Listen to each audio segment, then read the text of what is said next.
Which choice completes the text with the most logical and precise word or phrase? Researchers and conservationists stress that biodiversity loss due to invasive species is blank.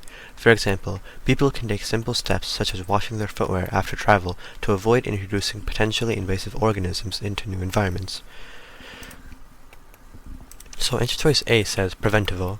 This seems to be correct because the second sentence highlights how biodiversity loss due to invasive species can be avoided or stopped. So A seems to be the correct answer. B, undeniable. This is incorrect because the second sentence doesn't highlight how biodiversity loss due to invasive species is undeniable or that it can't be denied. C, common. This is incorrect because, like B, the second sentence doesn't discuss how biodiversity loss due to invasive species is common or that it occurs regularly. Rather, it discusses how biodiversity loss can be avoided or stopped. D, concerning.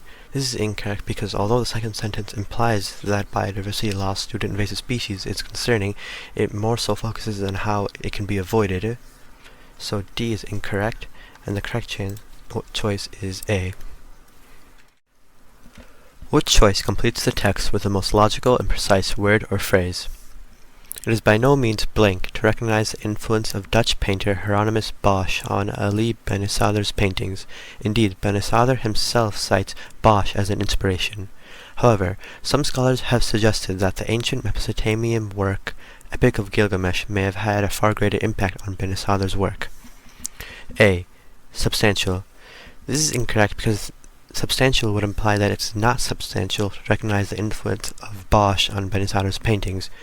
But the phrase here, indeed Benisadr himself cites Bosch as an inspiration, disproves that. So A is incorrect. B, satisfying. This is incorrect because the whole text doesn't talk about satisfaction. C, unimportant. This seems to be correct because it would imply that it's not unimportant to recognize the influence of Bosch on Benisadr's paintings, and the second sentence reaffirms this by saying that although it's not important, this other work may have had more influence on Benisadr's paintings. So C seems to be the correct answer. D, appropriate. This is incorrect for the same reason as A, because it implies that it's not appropriate to recognize the influence of Bosch on Benisadr's paintings, but the phrase, indeed Benisadr himself cites Bosch as an inspiration, disproves that. So D is incorrect, meaning the correct choice is C, unimportant. Which choice best describes the function of the second sentence and the overall structure of the text? Astronomers are confident that the star Betelgeuse will eventually consume all the helium in its core and explode in a supernova. They are much less confident, however, about when this will happen, since that depends on internal characteristics of Betelgeuse that are largely unknown.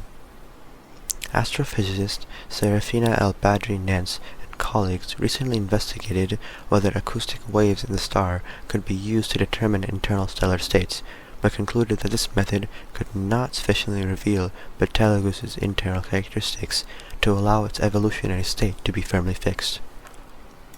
So option A says it explains how the work of Nance and colleagues was received by others in the field.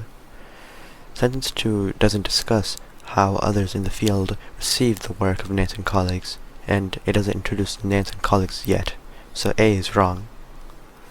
B, it presents a central finding reported by Nance and colleagues.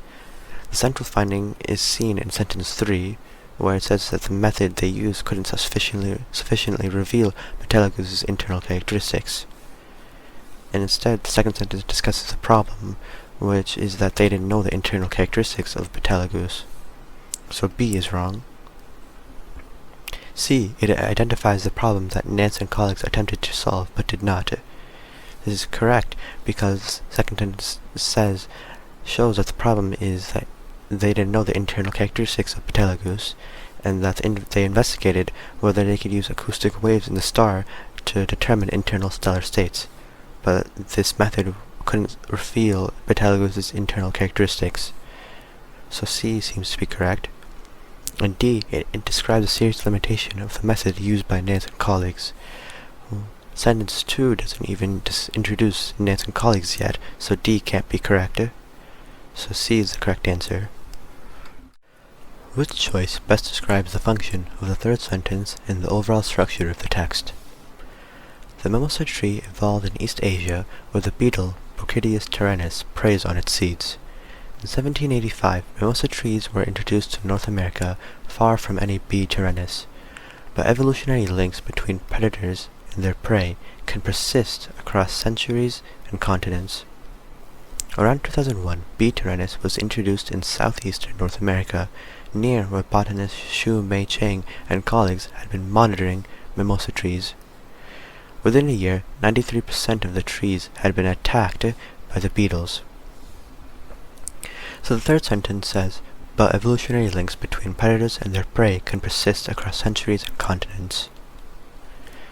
And option A says, it states that the hypothesis that Chang and colleagues had set out to investigate using mimosa trees and B. tyrannus. So this is incorrect because Chang and colleagues had been monitoring the mimosa trees. They didn't make a hypothesis about them. B. It presents a generalization that is exemplified by the discussion of mimosa trees and B. tyrannus. This seems correct because the mimosa trees back in East Asia were attacked by B. tyrannus, and when these mimosa trees were introduced to North America, and so were B. tyrannus, the mimosa trees were again attacked by the beetles. And this shows how the evolutionary links between predators and their prey can persist across centuries and continents. In this case, continents. So B seems the correct answer. C. It offers an alternative explanation for the findings of Chang and colleagues. The text doesn't include an explanation for the findings of Chang and colleagues, so C is incorrect. D. It provides context that clarifies why the species mentioned spread to new locations. But this is incorrect because the sentence, but evolutionary links between predators and their prey can persist across centuries and continents, is a generalization. It doesn't mention a specific species. So B is correct. Based on the text, how would Focarelli and Panetta, text 2, most likely respond to Fan's findings, text 1? When companies in the same industry propose merging with one another, they often claim that the merger will benefit consumers by increasing efficiency and therefore lowering prices.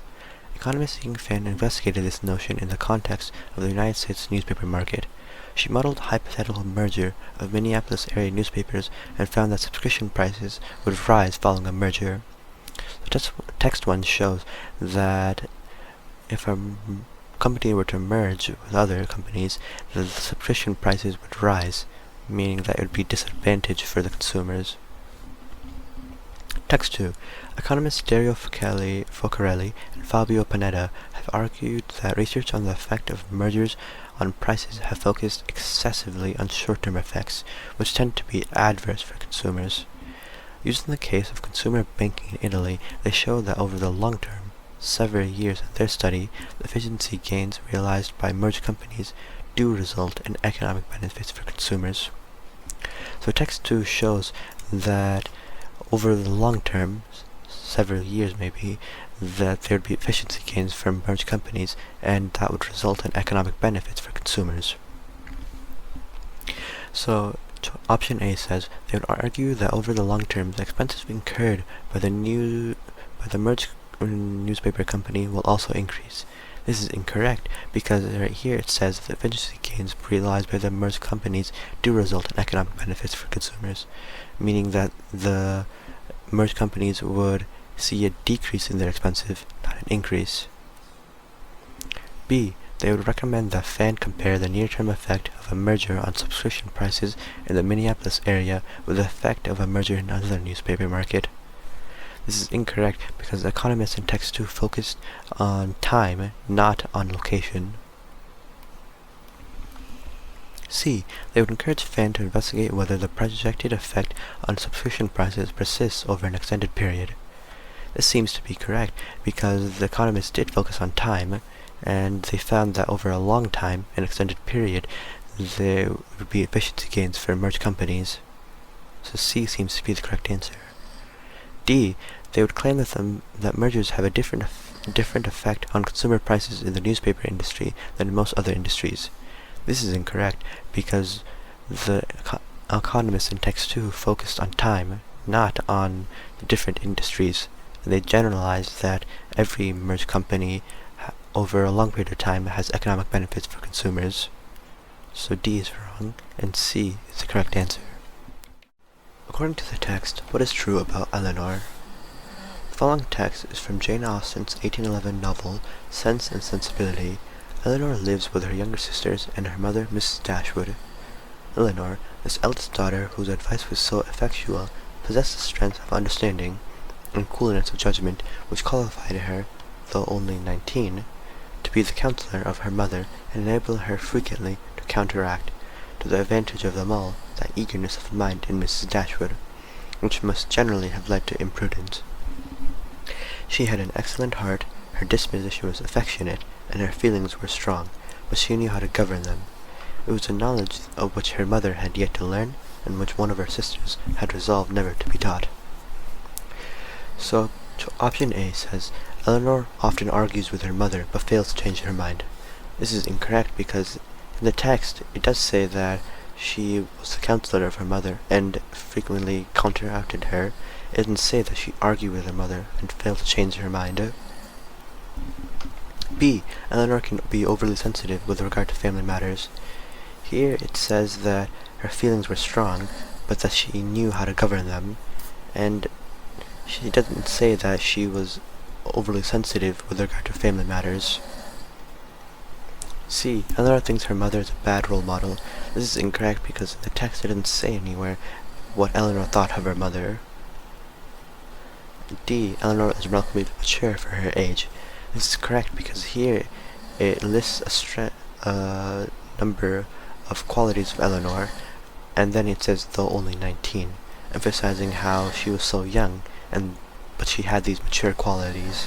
So D is the correct option. Based on the text, what is true about Miss Ochiltree's acquaintances? The following text is adapted from Charles W. Chestnut's 1901 novel, The Mare of Tradition. Miss Ochiltree was a woman of strong individuality, whose comments upon her acquaintances, present or absent, were marked by a frankness at times no less than startling. This characteristic caused her to be more or less avoided. Miss Ochiltree was aware of this sentiment on the part of her acquaintances, and rather exulted in it. So option A says they try to refrain from discussing topics that would upset Miss Ochiltree. This is incorrect because in the text it didn't say that her acquaintances refrained from discussing topics that would upset her. It says that they just avoided Miss Ochiltree. So A is incorrect. B. They are unable to spend as much time with Miss Ochiltree as she would like. This is incorrect because in the passage it doesn't say that Miss Ochiltree would like to spend more time with her acquaintances. Rather, it says that she knew that her acquaintances avoided her and that she exulted in it, which means that she liked it. C. They are too preoccupied with their own concerns to speak with Miss Ochiltree. This is incorrect because in the text it didn't say that her acquaintances were preoccupied with their own concerns. Rather, it just says that they avoided her. D. They are likely offended by what Miss Ochiltree has said about them.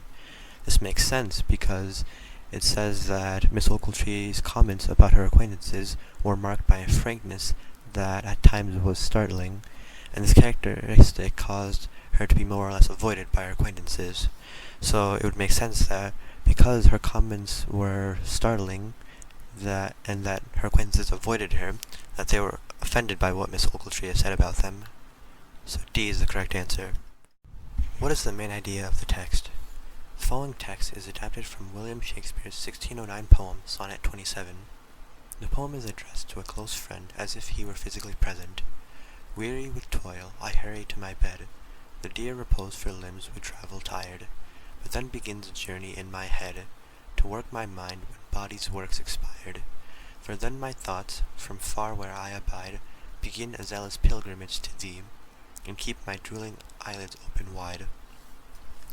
So choice A says, the speaker is asleep and dreaming about traveling to see the friend. This is incorrect, because the speaker is awake, seen here when it says that he's about to go to sleep, but then he begins thinking about his friend. And at the end of the poem it says, and keep my drooping eyelids open wide, meaning that these thoughts about his friend keep him from sleeping. B. The speaker is planning an upcoming trip to the friend's house. This is incorrect, because the speaker isn't planning a literal trip to his friend's house. it's more of a metaphor for him thinking about his friend. C. The speaker is too fatigued to continue discussion with a friend. This is incorrect because the friend isn't actually here. The speaker is thinking about his friend. D. The speaker is thinking about the friend instead of immediately falling asleep. This is correct because here it says that he's about to go to sleep, but then he begins thinking about his friend, and at the end it also proves this by showing how these thoughts keep him from sleeping, that he's still awake. So D is the correct choice. Which finding from Granado and Alvarez's research, if true, would most directly support their claim? Black beans are a nutritionally dense food, but they are difficult to digest, in part because of their high levels of soluble fiber and compounds like raffinose. They also contain anti-nutrients like tannins and trypsin inhibitors, which interfere with the body's ability to extract nutrients from foods. In a research article, Marileso Renito and Glenda Alvarez from Simón Bolívar University in Venezuela claim that inducing fermentation of black beans using lactic acid bacteria improves the digestibility of the beans and makes them more nutritious. So the claim here is that fermenting the black beans improves their digestibility and makes them more nutritious. So answer choice A says, when cooked, fermented beans contain significantly more trypsin inhibitors and tannins, with significantly less soluble fiber and raffinose than non-fermented beans. So this is incorrect because tannins and trypsin inhibitors are shown to interfere with the body's ability to extract nutrients from foods, meaning that the beans having more of these trypsin inhibitors, tannins, would make the beans less nutritious. So A is incorrect. B. Fermented beans contain significantly less soluble fiber and raffinose than non-fermented beans, and when cooked, the fermented beans also displayed a significant reduction in trypsin inhibitors and tannins. So this seems to be correct, because it says here that the beans are difficult to digest because of their high levels of soluble fiber and compounds like raffinose.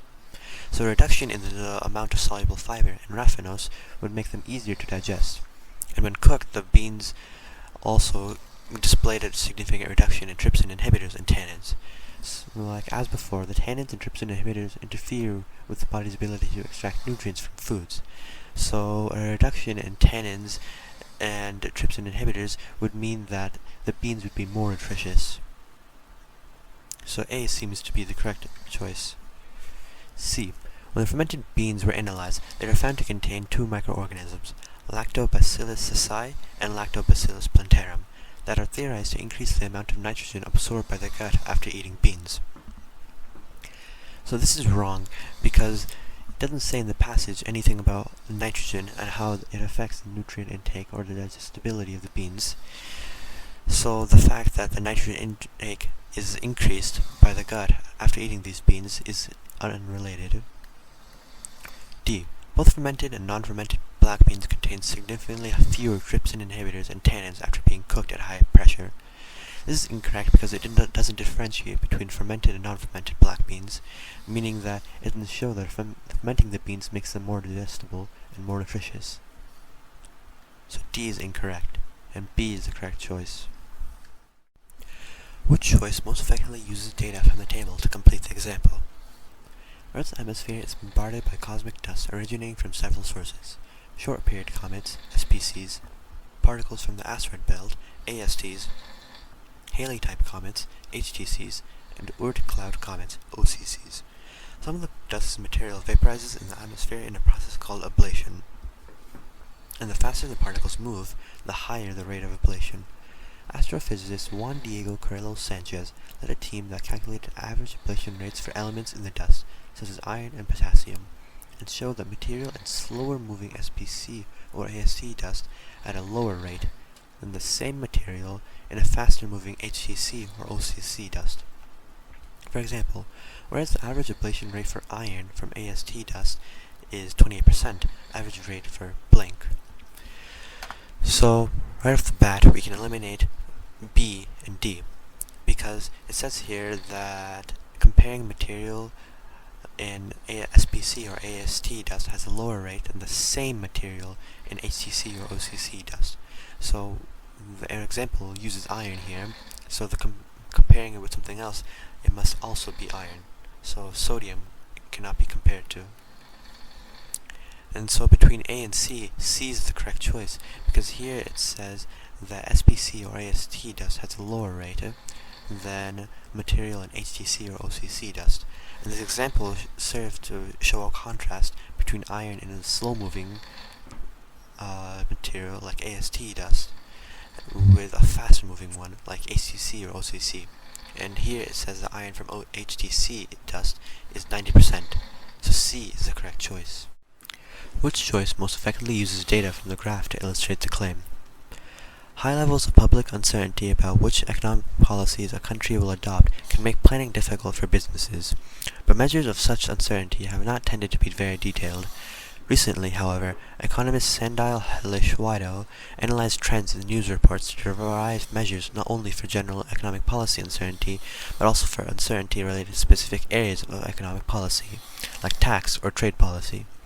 One revelation of her work is that a general measure may not fully reflect uncertainty about specific areas of policy, as in the case of the United Kingdom, where general economic policy uncertainty blank A. aligned closely with uncertainty about tax and public spending policy in 2005, but differed from uncertainty about tax and public spending policy by a large amount in 2009. So this graph shows that the gray bar represents tax and public spending policy, the white bar represents trade policy, and the black bar represents general economic policy. And answer choice A says that general economic policy uncertainty aligned closely with uncertainty about tax and public spending policy in 2005. This is correct, because the black bar, general economic policy, is very close to the gray bar, tax and public spending policy. But the second part, general economic policy uncertainty, differed from uncertainty about tax and public spending policy by a large amount in 2009, is incorrect, because in 2009 the black bar, general economic policy, is very close to the gray bar, tax and public spending policy, so A is incorrect. B. was substantially lower than uncertainty about tax and public spending policy each year from 2005 to 2010. So this is saying that general economic policy uncertainty was lower than tax and public spending policy for each year from 2005 to 2010. But this is incorrect, because in the year 2006, 2007, and 2009, the black bar is greater than the gray bar, meaning that general economic policy was greater than tax and public spending policy uncertainty in these years. So B is incorrect. C. reached its highest level between 2005 and 2010, in the same year that uncertainty about trade policy and tax and public spending policy reached their lowest levels. This is incorrect, because the year that general economic policy uncertainty reached its highest levels was 2010. And in the same year, the tax and public spending policy also reached its highest level, not its lowest level. So C is incorrect. D. was substantially lower than uncertainty about trade policy in 2005, and substantially higher than uncertainty about trade policy in 2010. So this is saying that general economic policy was lower than uncertainty about trade policy in 2005. And this is correct, because the black bar is smaller than the white bar representing trade policy, and the black general economic policy. And the second part, the general economic policy, was substantially higher than uncertainty about trade policy in 2010. This is correct also, because the black bar is far taller than the white bar in 2010. So D is the correct choice. Which choice best describes data from the table that supports the researcher's hypothesis? When hibernating, Alaska marmots and Arctic ground squirrels enter a state called torpor, which minimizes the energy their bodies need to function. Often, a hibernating animal will temporarily come out of torpor, called an arousal episode, and its metabolic rate will rise, burning more of the precious energy the animal needs to survive the winter. Alaska marmots hibernate in groups, and therefore burn less energy keeping warm during these episodes than they would if they were alone. A researcher hypothesized that because Arctic ground squirrels hibernate alone, they would likely exhibit longer bouts of torpor and shorter arousal episodes than Alaska marmots. So this table here shows Alaska marmots and Arctic ground squirrels, comparing their torpor bouts, duration per bout in days, arousal episodes, and duration per episode. And the claim here is that the because the Arctic ground squirrel hibernates alone, they would have longer bouts of torpor, which would compare these values, and shorter arousal episodes than Alaska marmots, which would be comparing these values. So choice A says, the Alaska marmot's arousal episode lasts for days, while the Arctic ground squirrel's arousal episode lasts for less than a day. This is incorrect for two reasons. One, the hypothesis is about both the length of the bouts of torpor and the length of the arousal episodes. But this option A only discusses the length of arousal episode. And also because the information here is wrong. It's saying that the Alaska marmot's arousal episode lasted for days, whereas it's only lasting for 21.2 hours, which is less than a day. B. Alaska marmots and the Arctic ground squirrels both maintain torpor for several consecutive days per bout on average. So this is incorrect because, like A, it only discusses the bouts of torpor, not talking about arousal episodes. C. Alaska marmots had shorter torpor bouts and longer arousal episodes than the Arctic ground squirrels did. So this is saying that Alaska marmots had shorter torpor bouts, which is true because they had 13.81 days of torpor bouts, while the Arctic ground squirrels had 16.77 days, and longer arousal episodes, which is also true because their arousal episodes were 21.2 hours, whereas the ground squirrel was only 14.2 hours. So C seems to be the correct answer. D. Alaska marmots had more torpor bouts than arousal episodes, but their arousal episodes were much shorter than their torpor bouts. This is incorrect because the hypothesis compares the Arctic ground squirrels with Alaska marmots, whereas this option only discusses the Alaska marmots. So D is incorrect, and C is the correct choice. Which choice most effectively uses data from the table to complete the statement? Over the past 200 years, the percentage of the population employed in the agriculture sector has declined in both France and the United States, while employment in the service sector, which includes jobs in retail, consulting, real estate, etc., has risen. However, this transition happened at very different rates in the two countries. This can be seen most clearly by comparing the employment by sector in both countries in blank. So this table here shows the agriculture, manufacturing, and services in France and in the United States from the year 1800 to 2012. And it asks us to find 2 years where the rates are very different for the two countries. The rate is the movement from agriculture to services. So A here says 1900 was employment by sector in 1950. So agriculture in France in 1900 was at 43%, and in 1950 it was at 32%, which is 11% decrease. Services in France were at 28% in 1900, and in 1950 it was at 35%, so a 7% increase. In the United States, agriculture in 1900 was at 41%, in 1950 a 14%, so this is a 27% decrease compared to France's 11% decrease. And services in 1900 was at 31%, and in 1950 was at 53%. So services increased by 21% compared to France's 7%, which is 3 times greater. So A definitely seems like it could be the correct choice. B. 1800 was employment by sector in 2012.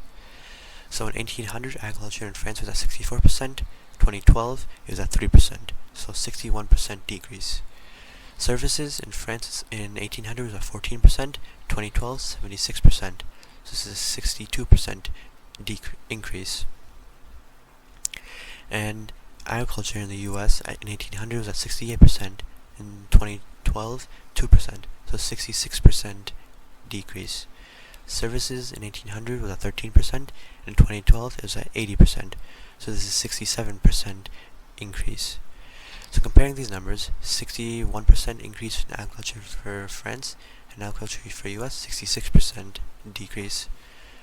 So these numbers look to be very similar, so B is not correct. C. 1900 was employment by sector in 2012. So in 1900, agriculture in France was at 43%, In 2012, 3%, so 40% decrease. Services were at 28% in 1900 for France, and 2012 it was at 76%, so this is a 48% increase. Agriculture in the US in the 1900s was at 41%, 2012 2%, so this is a 39% decrease. So comparing these numbers, you can see the 40% decrease in agriculture for France and the 39% decrease in agriculture for US between these 2 years means that their rates are very similar, which is not what we're looking for. D. 1800 with employment by sector in 1900.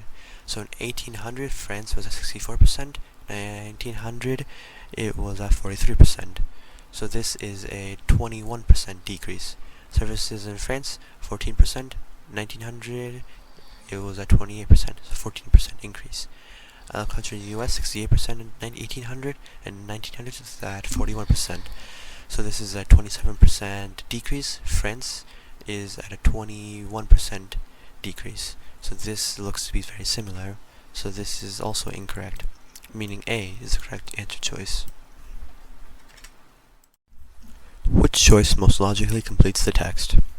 Euphorbia isula leafy spirit is a reagent plant that has become invasive in North America, where it displaces native vegetation and sickens cattle. E. isula can be controlled with chemical herbicides, but that approach can also kill harmless plants nearby. Recent research on introducing engineered DNA into plant species to inhibit their reproduction may offer a path toward exclusively targeting E. isula, consequently blank. So option A says making individual E. isula plants more susceptible to existing chemical herbicides.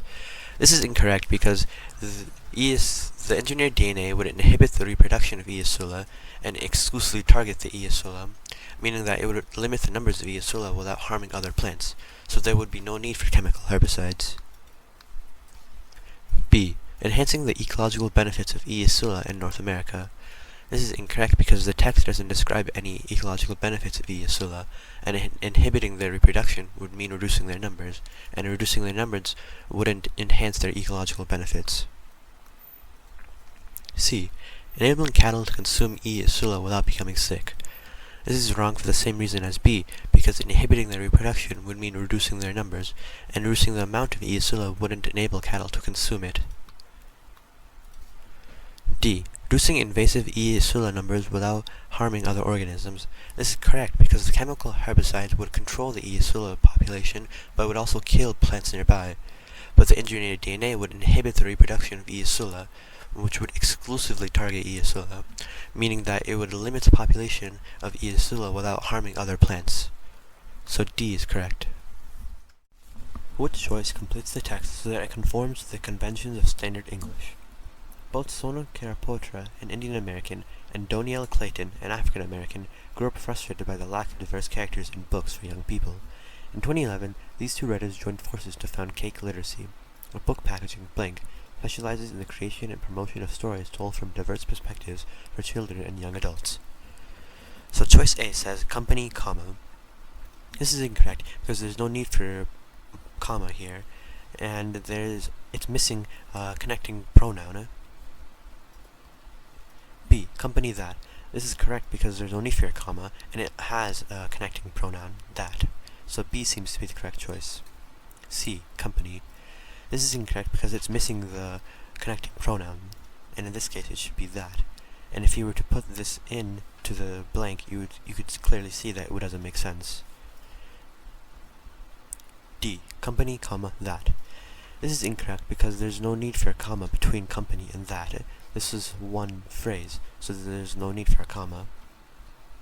So B is the correct choice. Which choice completes the text so that it conforms to the conventions of standard English? In 1930, Japanese-American artist Chihiro Obata depicted the natural beauty of Yosemite National Park in two memorable woodcuts, Evening at Carl Inn and Lake Bassin in the High Sierra.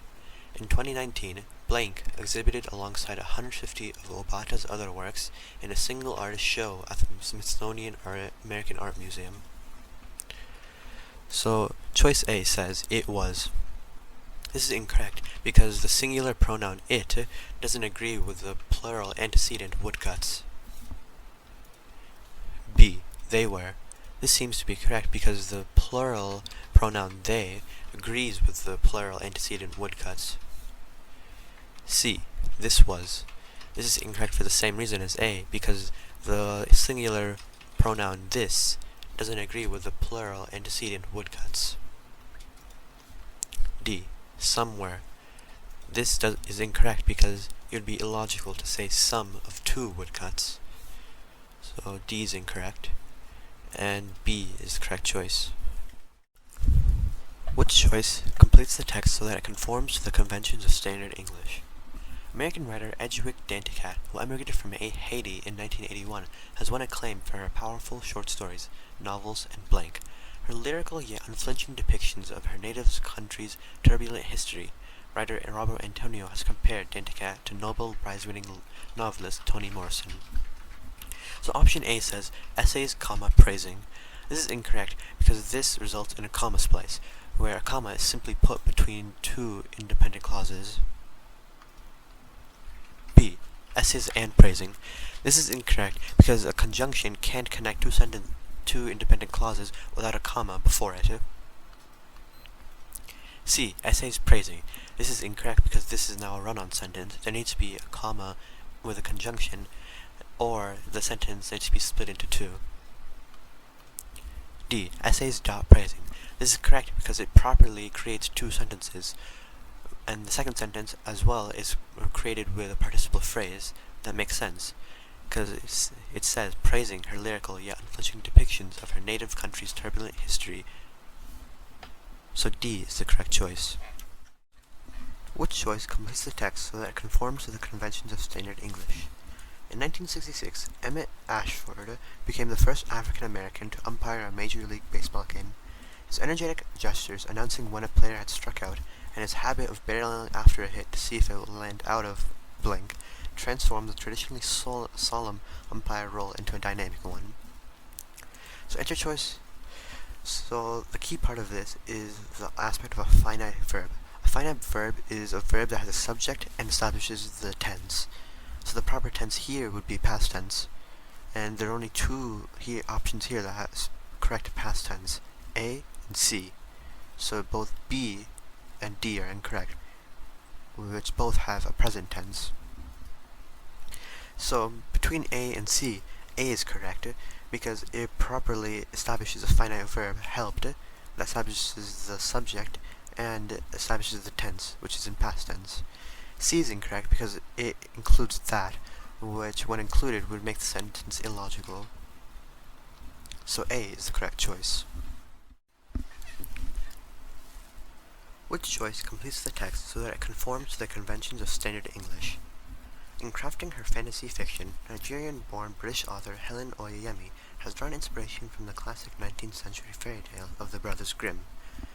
Her 2014 novel, Boy, Snow, Bird, for instance, is a complex retelling of the story of Snow White, while her 2019 novel, Blink, offers a delicious twist on the classic tale of Hansel and Gretel. So the key rule here is that when a subject, her 2019 novel, Gingerbread, is followed by a verb, offers, there's no need for any punctuation. So there's no need for any dash, comma, or colon. The proper answer here would be C, no punctuation at all. Which choice completes the text so that it conforms to the conventions of standard English? The violins handmade in the 17th century by Italian craftsman Antonio Stradivari have been celebrated as some of the finest in the world. In close collaboration with musicians, Stradivari introduced changes to the shape of a traditional violin, flattening some of the instrument's curves and making blank lighter overall. So choice A says those. This is incorrect because the plural pronoun those doesn't agree with the singular antecedent violin. B. 1. This is incorrect because this would leave ambiguous what was made lighter, the violin or the curves. C. Them. This is incorrect because the plural pronoun them doesn't agree with the singular antecedent violin. D. It. This is correct because the singular pronoun it agrees with the singular antecedent violin. So D is the correct choice. Which choice completes the text so that it conforms to the conventions of standard English? During the English neoclassical period, 1660 to 1789, many writers imitated the epic poetry and satires of ancient Greece and Rome. They are not the first in England to adopt the literary mode of classical blank. Some of the most prominent figures of the earlier Renaissance period were also influenced by ancient Greek and Roman literature. A. Antiquity, however. This is incorrect because there is no punctuation after however to separate the two independent clauses. B. Antiquity, however, This is incorrect because the comma after however cannot be used to separate the two independent clauses in this manner. C. Antiquity, however, semicolon. This seems to be correct because the comma before however is used properly to separate the independent clause from the phrase that modifies it, and the semicolon after however is used properly to separate the two independent clauses. So C seems to be the correct answer. D. Antiquity, semicolon, however, This is incorrect because the however is illogically placed in the second independent clause, whereas it should be placed in the first independent clause. So D is incorrect, and C is the correct choice. Which choice completes the text with the most logical transition? One poll taken after the first 1960 presidential debate suggested that John Kennedy lost badly.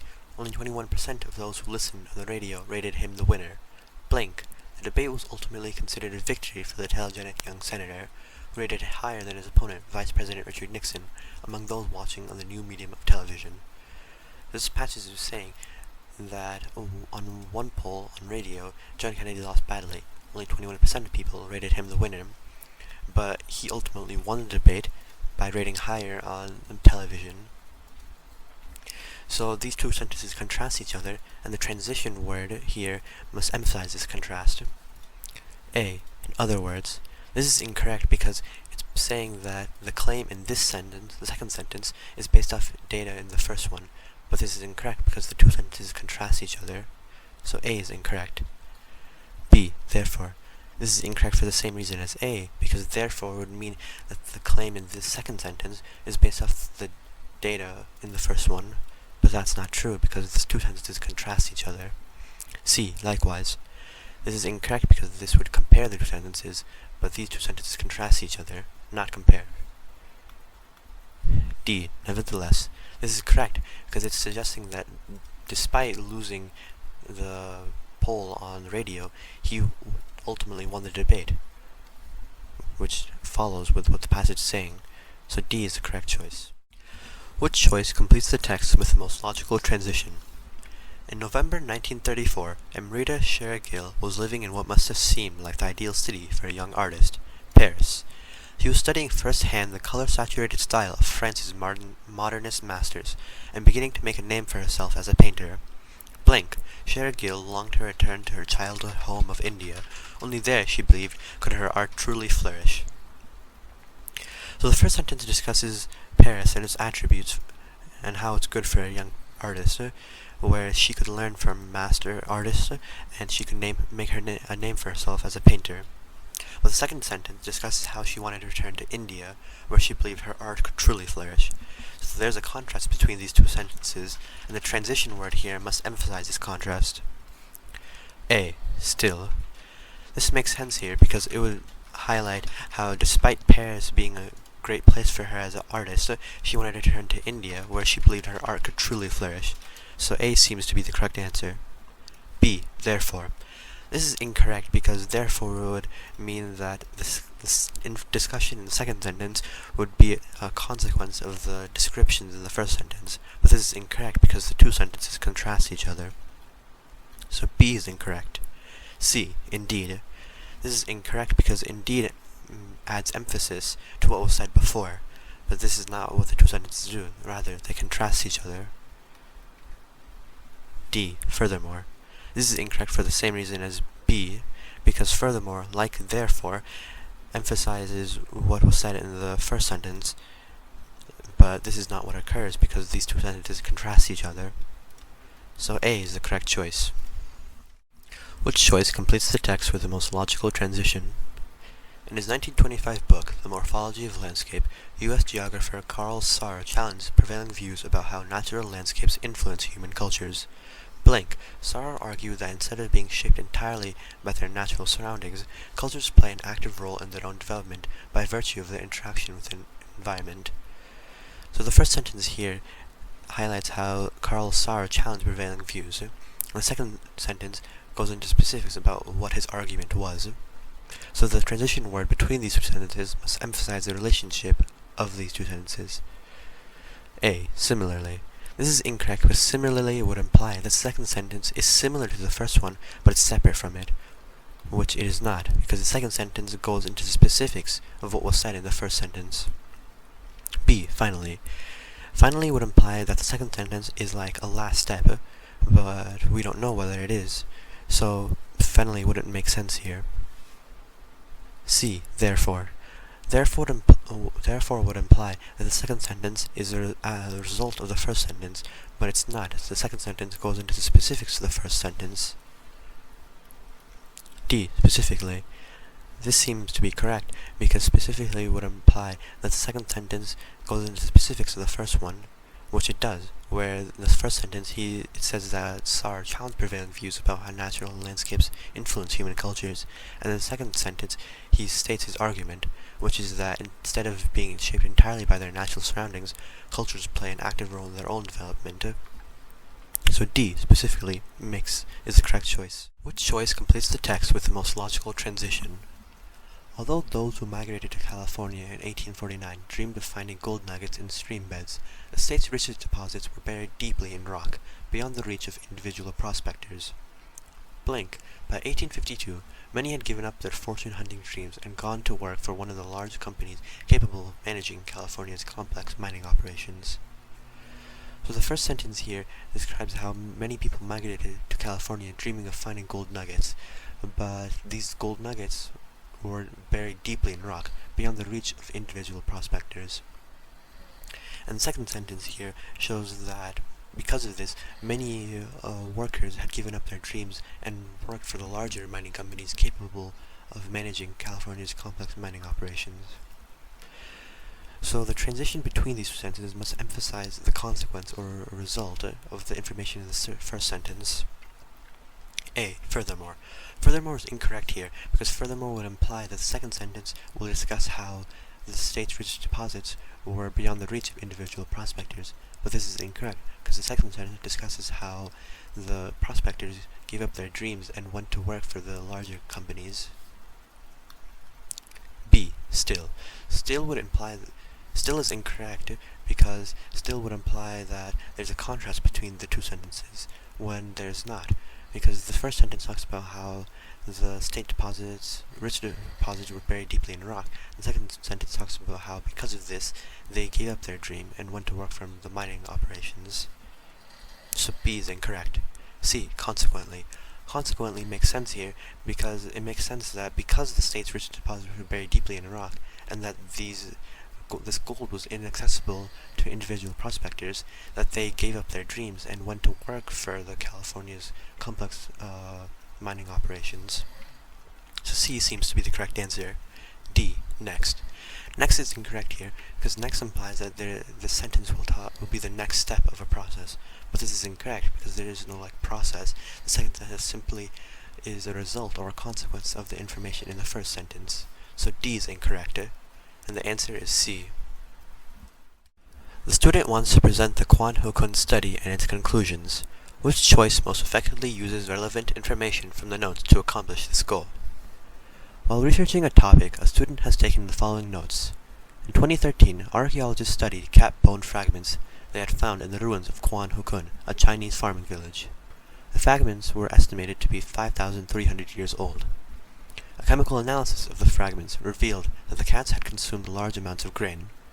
The grain consumption is evidence that the Kwan-Ho-Kun cats may have been domesticated. A. As part of a 2013 study of cat domestication, a chemical analysis was conducted on cat bone fragments found in Kwan-Ho-Kun, China. This is incorrect, because this only presents information on the Kwan-Ho-Kun study and not its conclusions. B. A 2013 analysis of cat bone fragments found in Guanhukun, China, suggests that cats there may have been domesticated 5,300 years ago. This seems to be correct because it presents information on both the Guanhukun study and its conclusions. On the study, it says that the Guanhukun study was analysis of cat bone fragments found in Guanhukun, China, and its conclusion is that cats there may have been domesticated 5,300 years ago. So B seems to be the correct choice. C. In 2013, archaeologists studied what cats in Guanhukun, China had eaten more than 5,000 years ago. This, like A, is incorrect because it presents information only on the Guanhukun study, not its conclusions. D. Cat bone fragments estimated to be 5,300 years old were found in Guanhukun, China in 2013. This is incorrect for the same reason as C and A were incorrect, because it only presents information on the Guanhukun study, not its conclusions. So D is incorrect, meaning B is the correct choice. The student wants to emphasize a difference in the origins of two words. Which choice most effectively uses relevant information from the notes to accomplish this goal? While researching a topic, a student has taken the following notes. Started in 1925, the Scripps National Spelling Bee is a US-based spelling competition. The words used in the competition have diverse linguistic origins. In 2008, Samir Mishra won by correctly spelling the word guerdon. Guerdon derives from the Anglo-French word guerdon with a U. In 2009, Kavya Shiva Shankar won by correctly spelling the word Laodicean. Laodicean derives from the ancient Greek word Laodikeia. So, the student wants to emphasize a difference in the origin of the two words guerdon and Laodicean. So guerdon has an Anglo-French origin, while Laodicean has a Greek origin. So answer choice A says that guerdon, the final word of the 2008 Scripps National Spelling Bee, is of Anglo-French origin, while the following year's final word, Laodicean, derives from ancient Greek. So this answer choice seems good because it mentions that the word guerdon has an Anglo-French origin, while the following year's word has Greek origin. And the word while here emphasizes that one has an origin that is Anglo-French and then the other word has an origin that is Greek. So it's clearly contrasting between the two different origins of the two different words. Okay, so let's look at answer choice B. In 2008, Samir Mishra won the Scripps National Spelling Bee by correctly spelling the word guerdon. However, the following year, Kavya Shiva Shankar won based on spelling the word Laodicean. So B is not a good answer choice because the first part of the sentence is simply saying that he won by spelling the word guerdon and that she won by spelling the word Laodicean. It's not creating a contrast between the origins of the word, it's just creating a contrast between the words themselves.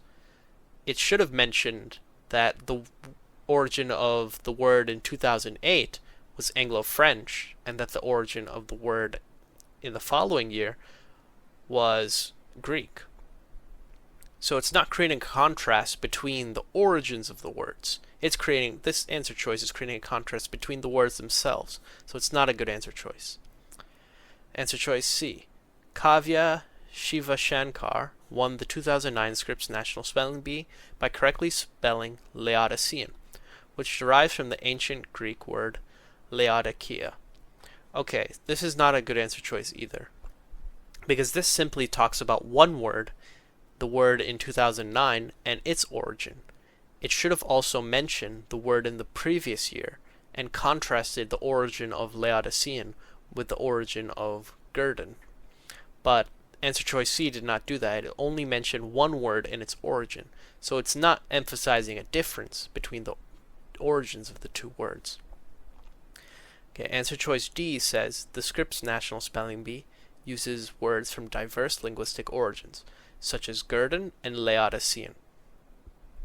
So it does mention that these words have diverse origins for both Gurdon and Laodicean, but it doesn't emphasize the difference between the origins of these two words.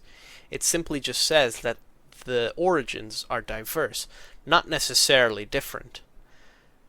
So answer choice A is much better than answer choice D because it says that the origin of Gurdon is Anglo-French, while the origin of Laodicean is Greek.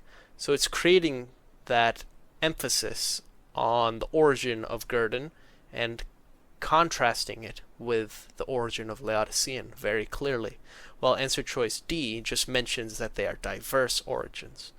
So answer choice D is not very good, and answer choice A is the correct answer.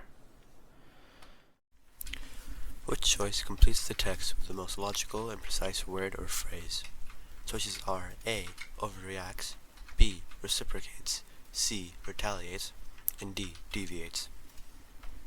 In habitats with limited nutrients, certain fungus species grow on the roots of trees, engaging in mutually beneficial relationships known as ectomycorrhizae.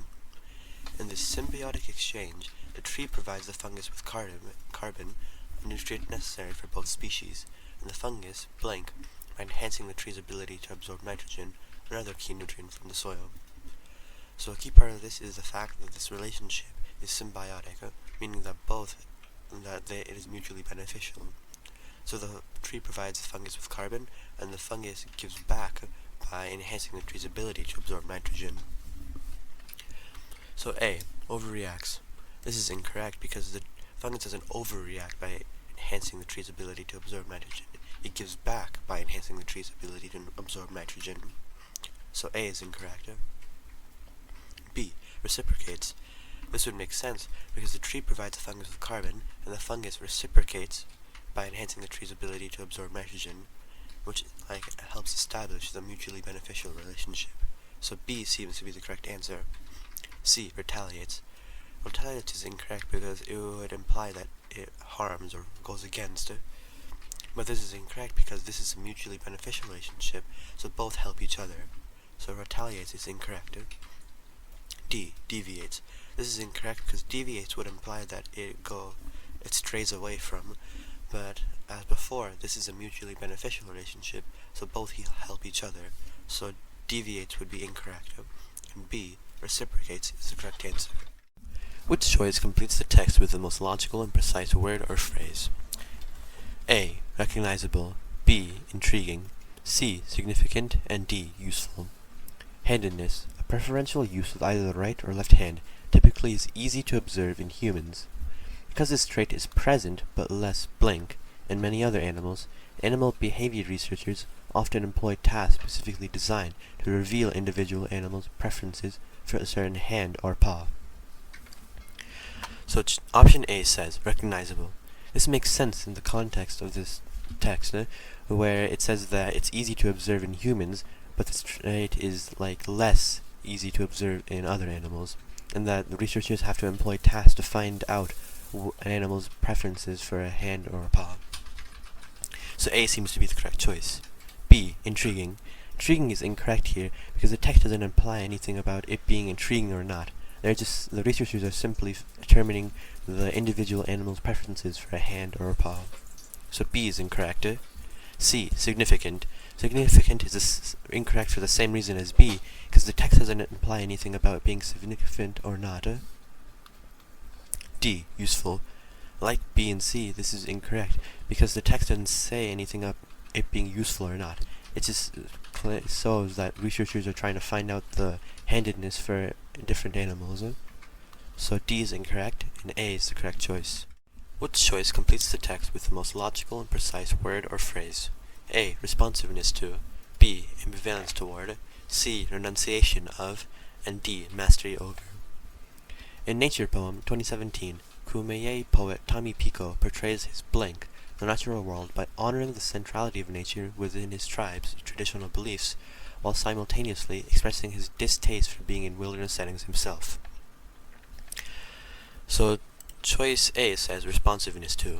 This is incorrect because this would imply that he's quick to respond to nature, but that isn't supported by the text, because the text says that he honors the centrality of nature while also distastes being in nature himself. So A is incorrect. B, ambivalence toward. This seems to be correct because ambivalence means mixed feelings, which reflects what he says in the next part of the sentence, by honoring the centrality of nature while also distaste being in nature wilderness settings himself. So B seems to be the correct choice. C, renunciation of. This is incorrect because renunciation of would imply that he gives up on nature, but clearly it shows that he still likes nature to some degree. So C is incorrect. D, mastery over. Mastery over means that he would control nature, but this is clearly incorrect. So B is the correct choice. Which choice completes the text with the most logical and precise word or phrase? Choices are A, predatory, B, obscure, C, diverse, and D, localized. Some scientists have suggested that mammals in the Mesozoic era were not a very blank group, but paleontologist Zhe Luo's research suggests that early mammals living in the shadow of dinosaurs weren't all ground-dwelling insectivores. Fossils of various plant-eating mammals have been found in China, including species like Velodon diplomus, which Luo says could glide like a flying squirrel.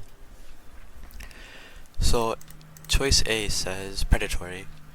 This is incorrect because the context of this doesn't fit with the choice predatory, because it says here that all early mammals living shadow dinosaurs weren't all ground-dwelling insectivores. So instead it shows a contrast that these animals in these Mesozoic era weren't all just insectivores. So A is incorrect. B, obscure. Obscure would imply that scientists don't know very well what the early animals in the early Mesozoic era were like, but this is incorrect because clearly they do know many things. C, diverse. This seems to be correct because in the context it makes sense, where it says that the early mammals living in the shadow of dinosaurs weren't all ground-dwelling insectivores, and the second sentence goes on to discuss a specific species that was very unique, showing how these animals weren't just like one type. So C seems to be the correct answer. D, localized. Localized doesn't make sense here because it would imply that the animals living in the Mesozoic era were a localized group, or that they lived in one area, but clearly the text doesn't show this. So C is the correct answer. Which choice completes the text with the most logical and precise word or phrase? Choices are A, prevail, B, succumb, C, diverge, and D, intersect. Critics have asserted that fine art and fashion rarely blink in a world where artists create timeless works for exhibition and designers periodically produce new styles for the public to buy. Luciano Shoshone Bannock, beadwork artist and designer Jamie Ukuma, challenges this view. Her work can be seen at the Metropolitan Art Museum of Art and purchased through her online boutique. Choice A, prevail. This is incorrect because prevail would imply that fine art and fashion rarely prevail or last, but here it can be seen that her art and fashion can be seen in a museum of art and purchased through her online boutique. So A is incorrect. B, succumb. Succumb would imply that the fine art and fashion rarely surrender, but this simply doesn't make sense. So B is incorrect. C, diverge. This is incorrect because this would imply that fine art and fashion rarely diverge, but in the context of this text, that doesn't follow what the text is saying. So C is incorrect. D, intersect. This seems to be correct because in the context, it's saying that fine art and fashion rarely intersect, but these two artists and fashion designers go against this view, and their art can be seen in a museum of art and purchased through their online boutique. So D is the correct answer. Which choice completes the text with the most logical and precise word or phrase? Choices are A, disorienting, B, tenuous, C, nuanced, and D, unoriginal. The author's claim about the relationship between Neanderthals and Homo sapiens is blank, as it fails to account for several recent archaeological discoveries. To be convincing, his argument would need to address recent finds of additional hominid fossils, such as the latest Denisovans species and Homo longi. A. Disorienting. This is incorrect because disorienting would imply that the claim is hard to grasp or understand, but the text doesn't say anything about the claim being hard to grasp or understand. So A is incorrect. B. Tenuous. Tenuous makes sense here because it implies that the claim lacks substance, which it does because it fails to account for several recent archaeological discoveries. So B could be the correct answer. C. Nuanced. Nuanced is incorrect because it implies that the claim lacks precision, which it doesn't. So C is incorrect. D.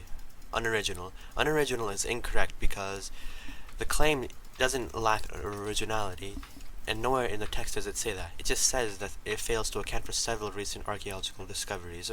So D is incorrect, and B is the correct choice.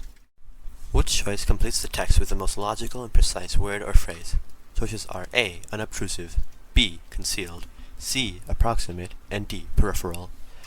The province of Choconcho was situated on the Pacific coast, hundreds of kilometers southeast of Tenochtitlan, the capital of the Aztec Empire. Because Choconcho's location within the empire was so blank, cacao and other trade goods produced there could reach the capital only after a long overland journey. Choice A. Unobtrusive. Unobtrusive is incorrect here because unobtrusive would imply that Choconcho's location of the empire did not attract attention, but in the text it doesn't mention that it didn't attract attention, so A is incorrect. B. Concealed. Concealed would imply that Choconcho's location was hidden or wasn't very well known, but this is incorrect because nothing in the text highlights this. C. Approximate. Approximate would mean that Choconcho's location wasn't very well known and that they didn't really know where it was. But this is incorrect because they know it right here, hundreds of kilometers southeast of Tenochtitlan. So C is incorrect. D. Peripheral. Peripheral implies that Choconcho's location was far away on the edge, and this is correct because the rest of the sentence, cacao and other trade goods produced there could reach the capital only after a long overland journey. Because this emphasizes how it would take a long time to get to the capital, D is the correct choice. Bunny. Which choice completes the text with the most logical and precise word or phrase? Choices are A. Pragmatic, B. Controversial, C. Extensive, and D. Universal. Ofelia Zepeda's contributions to the field of linguistics are blank.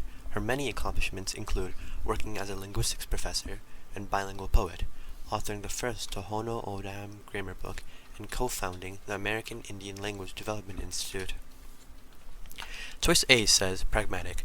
This is incorrect because pragmatic implies that her contributions only relate to practical matters, but it's seen clearly that her accomplishments include more than just practical matters. It includes more intelligent artistic matters as well.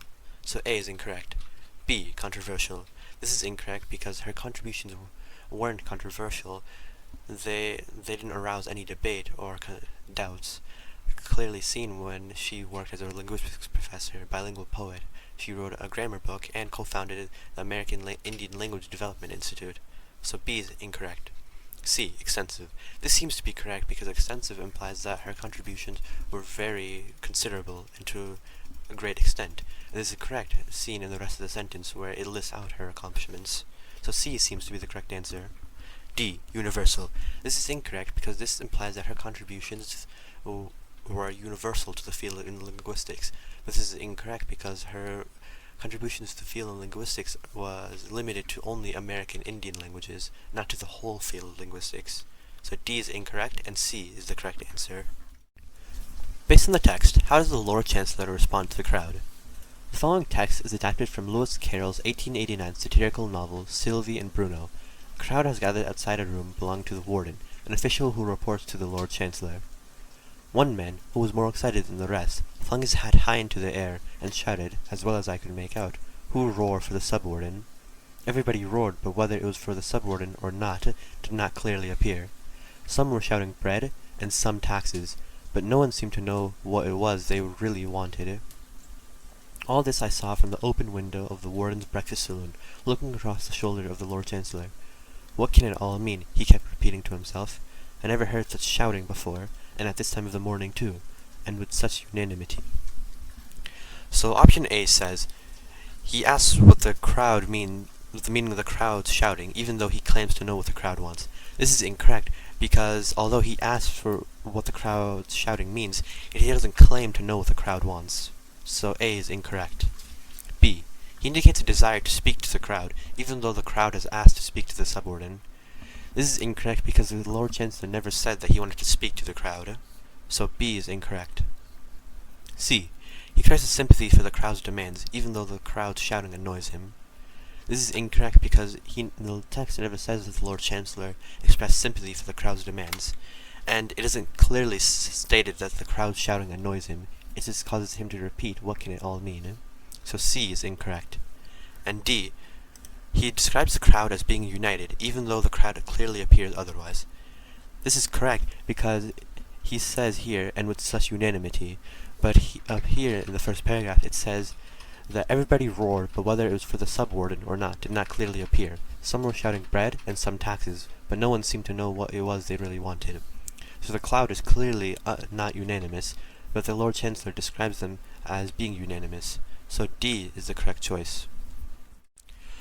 Which finding, if true, would most directly support the student's claim?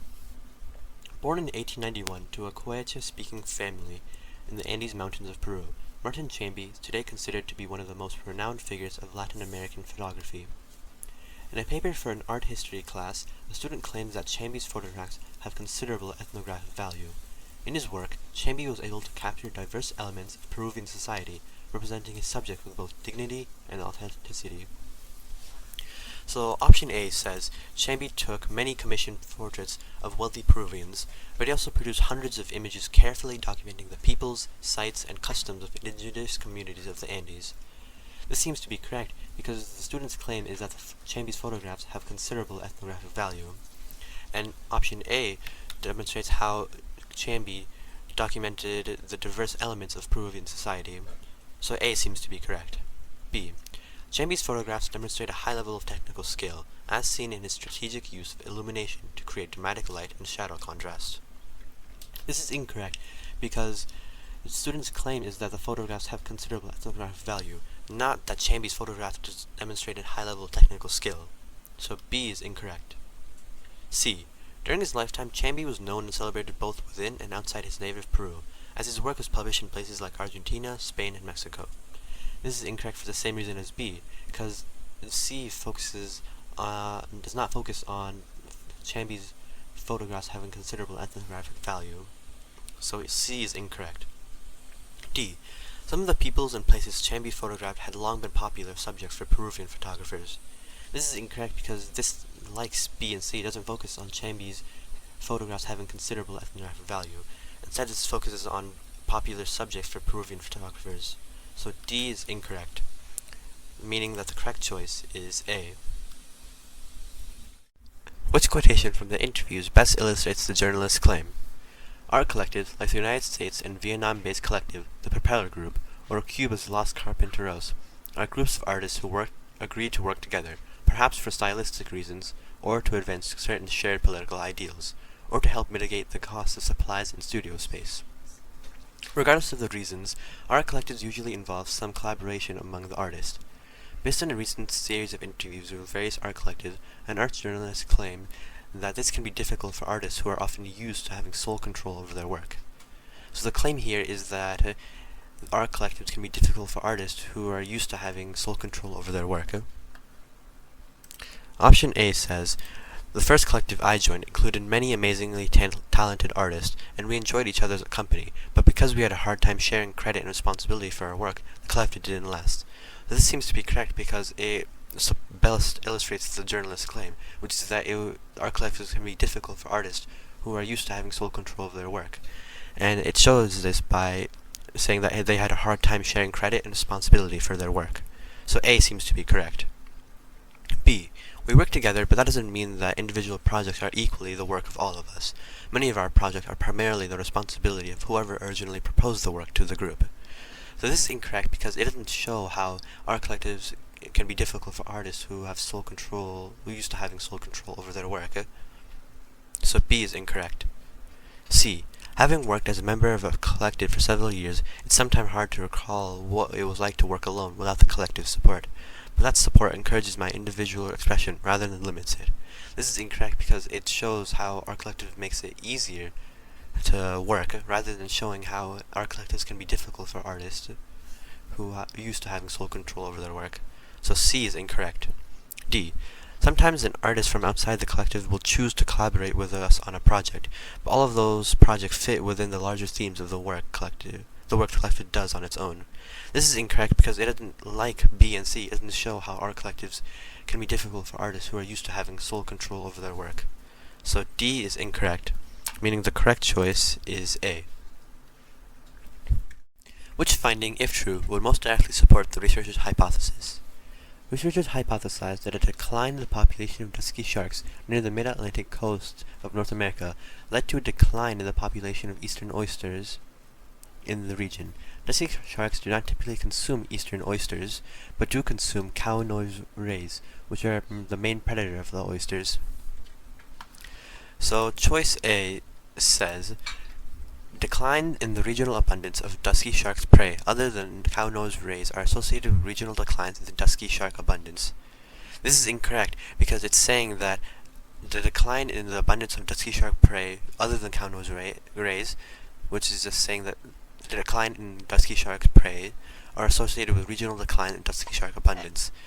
This doesn't prove the researcher's hypothesis, which is that a decline in dusky sharks mean a decline in the population of eastern oysters. So A is wrong. B. Eastern oyster abundance tends to be greater in areas with both dusky sharks and cow-nosed rays than in areas with only dusky sharks. This is incorrect, and in fact it goes against the hypothesis, saying that eastern oyster abundance tends to be more so in areas with both dusky sharks and cow-nosed rays, meaning that the more cow-nosed rays, the more eastern oysters. So B is incorrect. C. Consumption of eastern oysters by cow-nosed rays in the region substantially increased before the regional decline in dusky shark abundance. So this is incorrect because it's saying that before the decline in dusky shark abundance, the consumption of eastern oyster by cow-nosed rays was far greater. So the decline in dusky shark abundance led to a decrease in the amount of oyster consumption, so an increase in the amount of eastern oysters total. So C is incorrect. D. Cow-nosed rays have increased in regional abundance as dusky sharks have decreased in regional abundance. This is correct because if dusky sharks decrease in regional abundance, then cow-nosed rays increase in regional abundance, then there would be a decrease in the number of eastern oysters because cow-nosed rays eat eastern oysters. So D is the correct choice. Which finding, if true, would most directly support Parody's argument? In the 20th century, ethnographers made a concerted effort to collect Mexican-American folklore, but they did not always agree about that folklore's origins. Scholars such as Aurelio Espinosa claim that Mexican-American folklore derived largely from the folklore of Spain, which ruled Mexico in what is now the southwestern United States from the 16th to early 19th centuries. Scholars such as Americo Parody's, by contrast, argue that while some Spanish influence is undeniable, Mexican-American folklore is mainly the product of the ongoing interactions of various cultures in Mexico and the United States. So the argument here by Parody is that although there is some Spanish influence in the folklore, it's mostly because of the interaction between Mexico and the United States. A says the folklore that the ethnographers collected includes several songs written in the form of a decima, a type of poem originating in the late 16th century. This is incorrect because Parody's argument is that Spanish influence was minimal compared to Mexican in the United States. So A is incorrect because it points to the fact that Spanish influence was more. B. Much of the folklore that the ethnographers collected had similar elements from region to region. This is incorrect because this doesn't support either argument, because the folklore being similar from region to region doesn't show its origins. So B is incorrect. C. Most of the folklore that the ethnographers collected was previously unknown to scholars. This is incorrect for the same reason as B, because it doesn't highlight the folklore's origins, and that it was because the folklore was influenced from the interactions between Mexico and the United States. So C is incorrect. D. Most of the folklore that the ethnographers collected consisted of corridos, ballads about history and social life, of a clearly recent origin. This is correct because Spanish influence ended in the early 19th centuries, and this highlights that the folklore was of clearly recent origin. So This points to how this was because of the interactions between Mexico and the United States. So D is correct. Which choice most logically completes the text? Birds of many species ingest foods containing carotenoids, pigmented molecules that are converted into feather coloration. Coloration tends to be especially saturated in male birds' feathers, and because carotenoids also confer health benefits, the deeply saturated colors generally serve to communicate what is known as an honest signal of a bird's overall fitness to potential mates. However, ornithologists Alison J. Schultz and others have found that males in several species of the tanner genus Ramphocilus use microstructures in their feathers to manipulate light, creating the appearance of a deeper saturation without the bird necessarily having to maintain a carotenoid-rich diet. These findings suggest that blank. So option A says individual male tanagers can engage in honest signaling without relying on carotenoid consumption. This is wrong for the fact that it's not honest signaling, it could be dishonest signaling. This is because honest signaling is when they eat a carotenoid-rich diet that gives them the deeply saturated feathers, and dishonest signaling is when they use the microstructures in their feathers to manipulate light, creating the appearance of a deeper saturation without having to maintain a carotenoid-rich diet. Therefore, A is incorrect. B. Feather microstructures may be less effective than deeply saturated feathers for signaling overall fitness. This is incorrect because feather microstructures help to convey a deeper saturation of colors, so this sentence itself does not make sense. So B is incorrect. C. Scientists have yet to determine why tanagers have a preference for mates with colorful appearances. This is incorrect because scientists do know why, and that's because with more colorful appearances means that the bird is more fit because they have eaten more carotenoids. So C is incorrect. And D. A male tanager's appearance may function as a dishonest signal of the individual's overall fitness. This is correct because a dishonest signal is when they use the microstructures in their feathers to manipulate light, creating the appearance of deeper saturation without having to eat a carotenoid-rich diet. Therefore, D is correct. Which choice most logically completes the text? Among social animals that care for their young, such as chickens, macaw monkeys, and humans, newborns appear to show an innate attraction to faces and face-like stimuli. Elizabeth Versace and her colleagues use an image of 3 black dots arranged in the shape of eyes and a nose or mouth to test whether this trait also occurs in testudo tortoises, which live alone and do not engage in parental care. They found that tortoise hatchlings showed a significant preference for the image, suggesting that blank. So choice A says face-like stimuli are likely perceived as harmless by newborns of social species that practice parental care, but as threatening by newborns of solitary species without parental care. This is incorrect because of the testudo tortoise example, where testudo tortoises do not engage in parental care, but their hatchlings show a significant preference for the image of faces or face-like stimuli. Therefore, A is incorrect. B. Researchers should not assume that an innate attraction to face-like stimuli is necessarily an adaptation related to social interaction or parental care. This seems to be correct because both the newborns with parental care and the newborns without parental care show a significant preference for the image, meaning that this trait is not an adaptation related to social interaction or parental care. So B seems as the correct choice. C. Researchers can assume that the attraction to face-like stimuli that is seen in social species that practice parental care is learned rather than innate. This is incorrect because of the testudo tortoise example, where although the testudo tortoises did not engage in parental care, their tortoise hatchling had a significant preference for the image of a face or face-like stimuli. Therefore, C is incorrect. D. Newly hatched testudo tortoises show a stronger preference for face-like stimuli than adult testudo tortoises do. This is incorrect, but it's not related to the text, where the text is mostly about hatchlings, not adult tortoises. So D is incorrect, meaning the correct choice is B. Which choice most logically completes the text? The increased integration of digital technologies throughout the process of book creation in the late 20th and early 21st centuries lowered the cost of book production, but those decreased costs have been most significant in the manufacturing and distribution process, which occurs after the authoring, editing, and design of the book are complete. This suggests that in the late 20th and early 21st centuries, blank. So option A says Digital technologies made it easier than it had been previously for authors to write very long works and get them published. This is incorrect because the text doesn't focus on authors writing works and getting them published. It focuses more so on the cost of book production. So A is incorrect. B. Customers generally expected the cost of books to decline relative to the cost of other consumer goods. This is incorrect because in the text it doesn't mention anything about customers and their expectance of books to decline in cost relative to any other goods. So B is incorrect. C. Publishers increased the variety of their offerings by printing more unique titles, but also printed fewer copies of each title.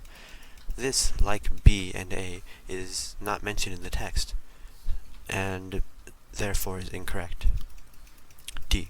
The costs of writing, editing, and designing a book were less affected by the technologies used than were the costs of manufacturing and distributing a book. This is correct because it says right here that the lowered cost of book production, but those decreased costs have been most significant in the manufacturing and distribution process, which occurs after the authoring, editing, and design of the book are complete. Therefore, D is the correct answer.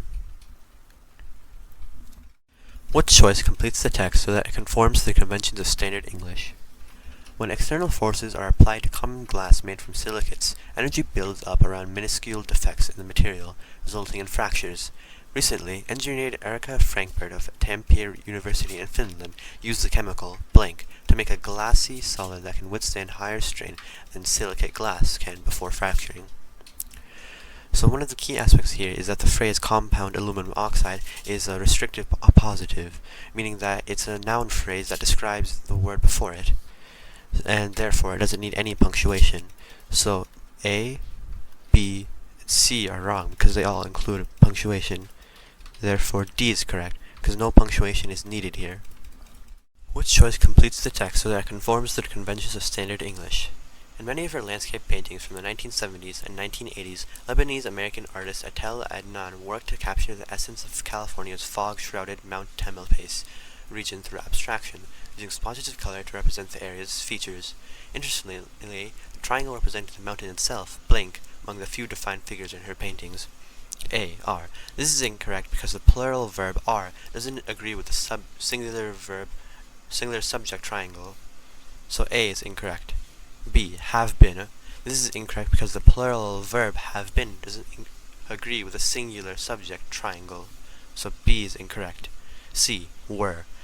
This is incorrect because the plural verb were doesn't agree with the singular subject triangle. D. Is. This is correct because the singular verb is agrees with the singular verb triangle. So D is the correct choice. Which choice completes the text so that it conforms to the conventions of standard English? Stomata, tiny pore structures in a leaf that absorb gases needed for plant growth, open when guard cells surrounding each pore swell with water. In a pivotal 2007 article, Plant Cell Blank showed that lipid molecules called phosphatidylinositol phosphates are responsible for signaling guard cells to open stomata. So a key aspect here is that there is no punctuation needed to separate the proper noun Yuri Lee from the title Plant Cell Biologist. Therefore, A, B, and D are incorrect because they all include some form of punctuation. But C is correct because it has no punctuation.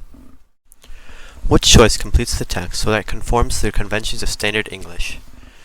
Researchers studying magnetosensation have determined why some soil-dwelling roundworms in the southern hemisphere move in the opposite direction of Earth's magnetic field when searching for blank. In the northern hemisphere, the magnetic field points downward into the ground, but in the southern hemisphere, it points up toward the surface and away from worms' food sources. So choice A says food, colon. This seems to be correct because a colon can be used to explain information that has come before it. So A seems to be the correct answer. B, food, comma. This is incorrect because a comma can't be used to connect two independent clauses in this manner, and this results in a comma splice. So B is incorrect. C, food, while. This is incorrect because while can't be used to connect two independent clauses without a comma. D, food. This is incorrect because this results in a run-on sentence. So the correct answer is A. Which choice completes the text so that it conforms to the conventions of standard English? Researchers studying the Terracotta Army, the thousands of life-size statues of warriors found interred near the tomb of Emperor Qin Shi Huang of China, were shocked to realize that the shape of each statue's ears, like the shape of each person's ears, blank unique. A. R. This is incorrect because the plural verb are doesn't agree with the singular subject, the shape. So A is incorrect. B. Is.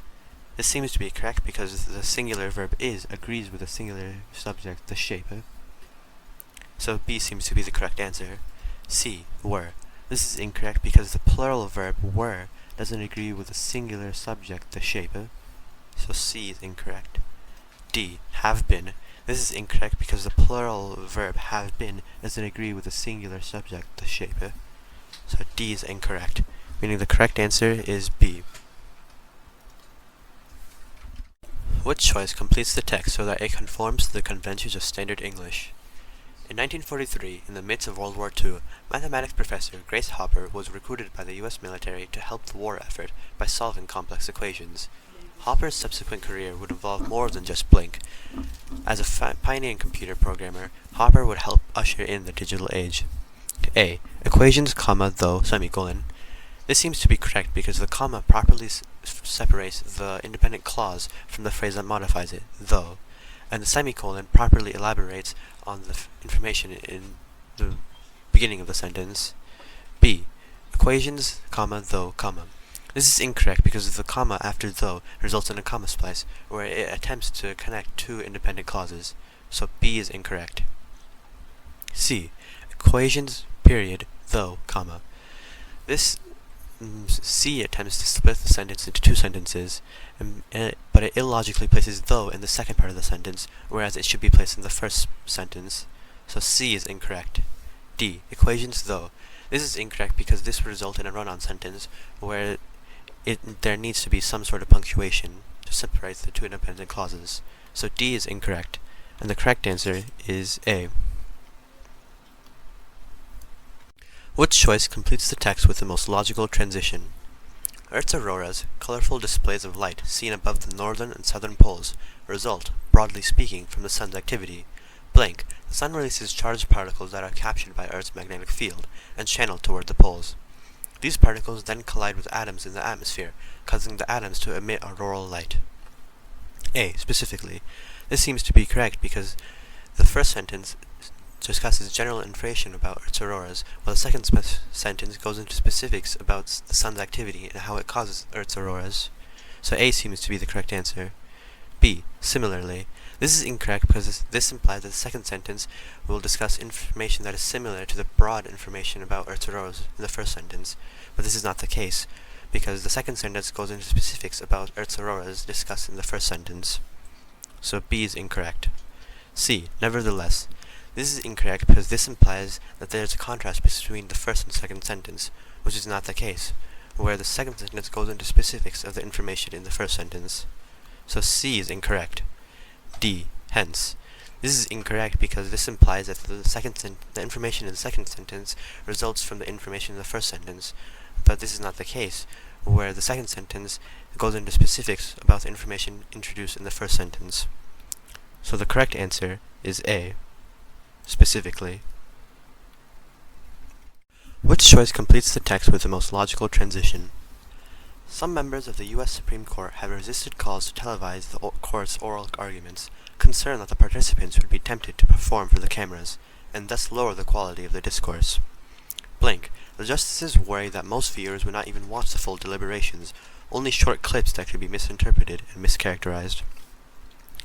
A. However, this is incorrect because this implies that the information in the second sentence contrasts the information in the first sentence, but the information in the second sentence adds another reason or detail that supports the claim in the first sentence. So A is incorrect. B. Additionally, this seems to be correct because of the second sentence added a reason that supports the claim in the first sentence, so B seems to be correct. C. In comparison, this implies that the information in the second sentence will be compared to the information in the first sentence, but this is incorrect because the second sentence does not compare to the information in the first sentence. D. For example, this is incorrect because this implies that the second sentence will illustrate the claim in the first sentence, but the second sentence doesn't illustrate the claim in the first sentence. So D is incorrect. And the correct answer is B, additionally. Which choice completes the text with the most logical transition? The more diverse and wide-ranging an animal's behaviors, the larger and more energy-demanding the animal's brains tend to be. Blank. From an evolutionary perspective, animals that perform only basic actions should allocate fewer resources to growing and maintaining brain tissue. The specialized subtypes of ants within colonies provide an opportunity to explore this hypothesis. A. Subsequently. This is incorrect because subsequently implies that the information in the second sentence occurs in a chronological order, but this is incorrect because information in the second sentence is based on the information in the first sentence. So A is incorrect. B. Besides. This is incorrect because it implies that the information in the second sentence establishes a separate point from the information in the first sentence, but this is not the case. C. Nevertheless. Nevertheless implies that the information in the second sentence is in spite of what was discussed in the first sentence, but this is not the case. C. D. Thus. This seems to be correct because thus implies that the information in the second sentence is based off the information in the first sentence, which is true because the claim in the first sentence is that the larger and more energy demanding the animal brains tend to be when the animal has more diverse and wide-ranging actions, and that because of this, animals that perform only basic actions should allocate fewer resources to growing and maintaining brain tissue. So D is the correct answer. The student wants to emphasize the duration and purpose of Cohen's and Rodriguez's work. Which choice most effectively uses relevant information from the notes to accomplish this goal? While researching a topic, a student has taken the following notes. The Gullah are a group of African Americans who have lived in parts of the southeastern United States since the 18th century. Gullah culture is influenced by West African and Central African traditions.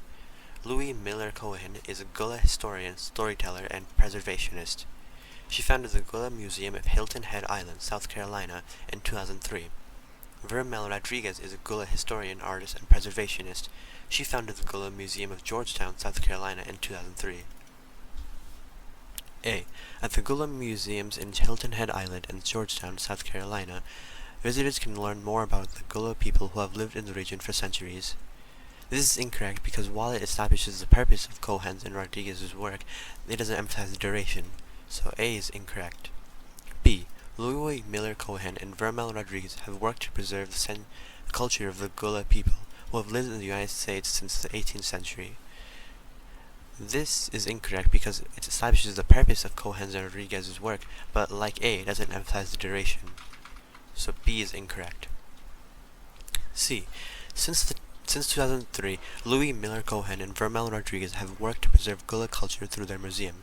This seems to be correct because it emphasizes the purpose, which is to preserve Gullah culture through their museums, and the duration since 2003. So C seems to be the correct answer. D.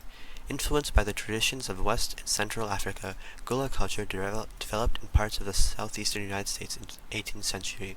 This is incorrect because it does not emphasize the duration or the purpose of Cohen and Rodriguez's work. So D is incorrect, meaning the correct answer is C. The student wants to emphasize the aim of the research study. Which choice most effectively uses relevant information from the notes to accomplish this goal? While researching a topic, a student has taken the following notes. The factors that affect clutch size, the number of eggs laid at one time, have been well studied in birds, but not in lizards. A team led by Shea Mary of Tel Aviv University investigated which factors influence lizard clutch size. Mary's team obtained clutch size and habitat data for over 3,900 species and analyzed the data with statistical models. Larger clutch size was associated with environments in higher latitudes that have more seasonal change. Lizards in high latitude environments may lay larger clutches to take advantage of shorter windows of favorable conditions. A. Researchers wanted to know which factors influence lizard egg clutch size because such factors have been well studied in birds but not in lizards. This seems to be correct because the student wants to emphasize the aim of the research study, and it clearly shows here that the aim was to research which factors influence lizard egg clutch size. So A seems to be correct.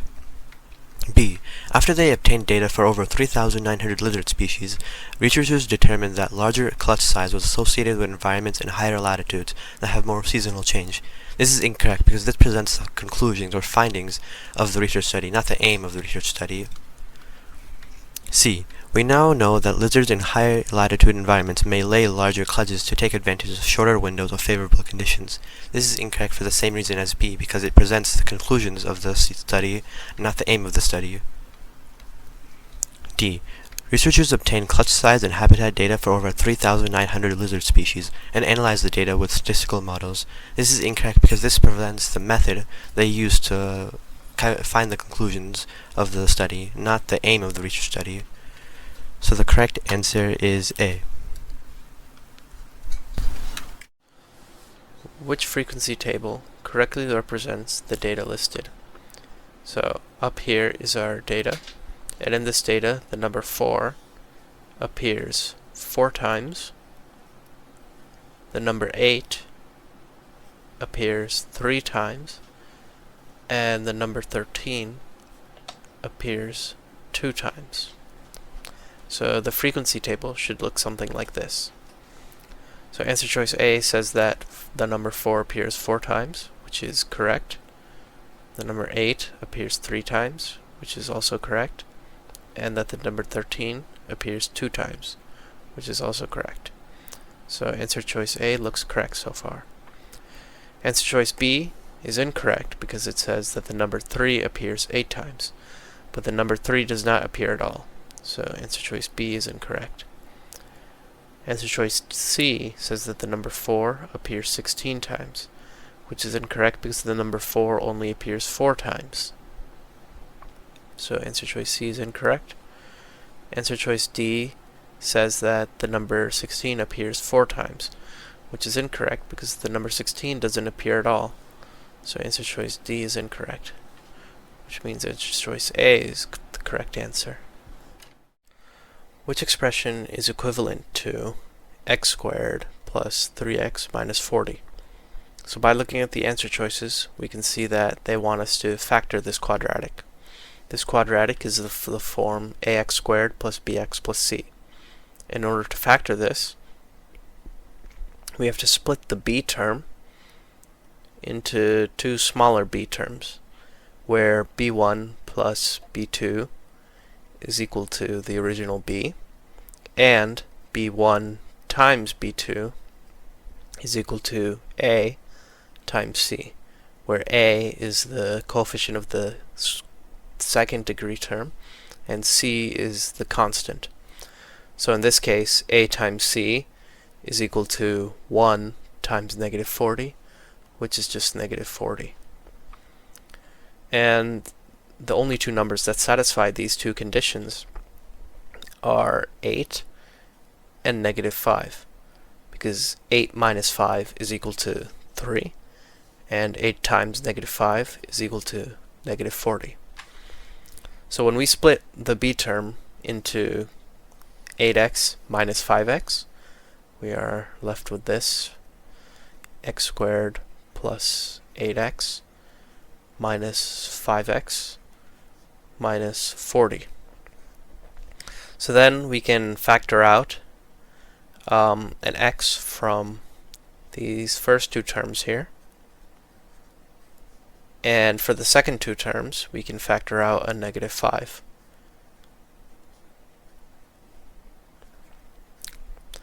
Now we see that the quantity x plus 8 is common to both of these 2 terms here. So we can take out an x plus 8 common from both. And so then we're left with this expression right here, which is equal to answer choice B. So answer choice B is correct. Jay walks at a speed of 3 miles per hour and runs at a speed of 5 miles per hour. He walks for W hours and runs for R hours, for a combined total of 14 miles. Which equation represents this situation? So distance is equal to the velocity times the time. So in this case, J walks at a speed of 3 miles per hour for W hours. So this will give us the distance that he walked. And then he runs at a speed of 5 miles per hour for a total of R hours. This will give us the distance that he ran. So adding these two distances together gives us the total distance, which is 14, right here. So this equation represents this situation, which is answer choice number A. In triangle ABC, the measure of angle B is 52 degrees. The measure of angle C is 17 degrees. What is the measure of angle A? Okay, so let's draw triangle ABC. Here, let's make this up here angle A, this angle B, and this angle C. So angle B is 52 degrees. Angle C is 17 degrees. And since all the angles in the triangle, in any triangle, must add up to 180 degrees, this angle right here, angle A, is equal to 180 minus the sum of the other two angles. So 52 plus 17, which is equal to 180 minus 69, which is equal to 111 degrees. So angle A has to be 111 degrees, which is answer choice D. The graph represents the total charge in dollars by an electrician for X hours of work. The electrician charges a one-time fee plus an hourly rate. What is the best interpretation of the slope of the graph? So the total charge is represented on this graph, which means that the y-axis represents the total charge, while the x-axis tells us the hours of work. And we can see that this line is a linear line, so its equation is of the form y equals mx plus b. In this case, since the electrician charges a one-time fee, the y-intercept is equal to the one-time fee, which is equal to the value of b. So b is the one-time fee. And then the amount charged per hour is going to be the coefficient of x, because every time x increases by 1, the value of y increases by m. So m here is equal to the hourly rate. And for equations of the form y equals mx plus b for a straight line, the slope, which is the value of m, which is the coefficient of the independent variable, which is x in this case, or the hours worked. So m here is the hourly rate, which is the slope of this line. So the best interpretation of the slope is that the slope is the electrician's hourly rate. So the answer is A. The table summarizes the distribution of color and shape for 100 tiles of equal area. If one of these tiles is selected at random, what is the probability of selecting a red tile? So the probability of a simple event is the number of desired outcomes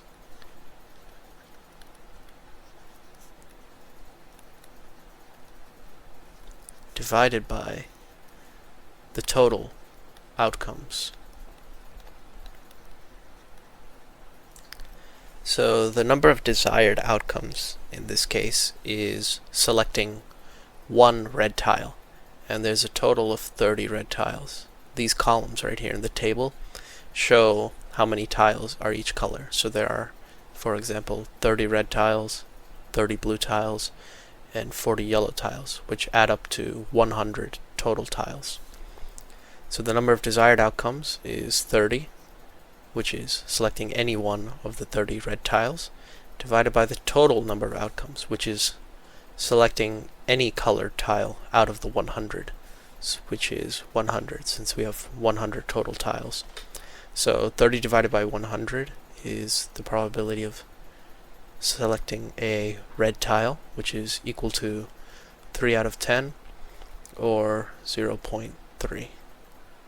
And both of these are acceptable solutions to the question.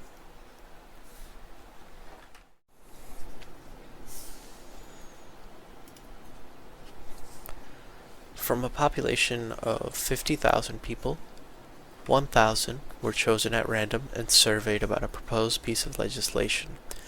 Based on the survey, it is estimated that 35% of people in the population support the legislation, with an associated margin of error of 3%.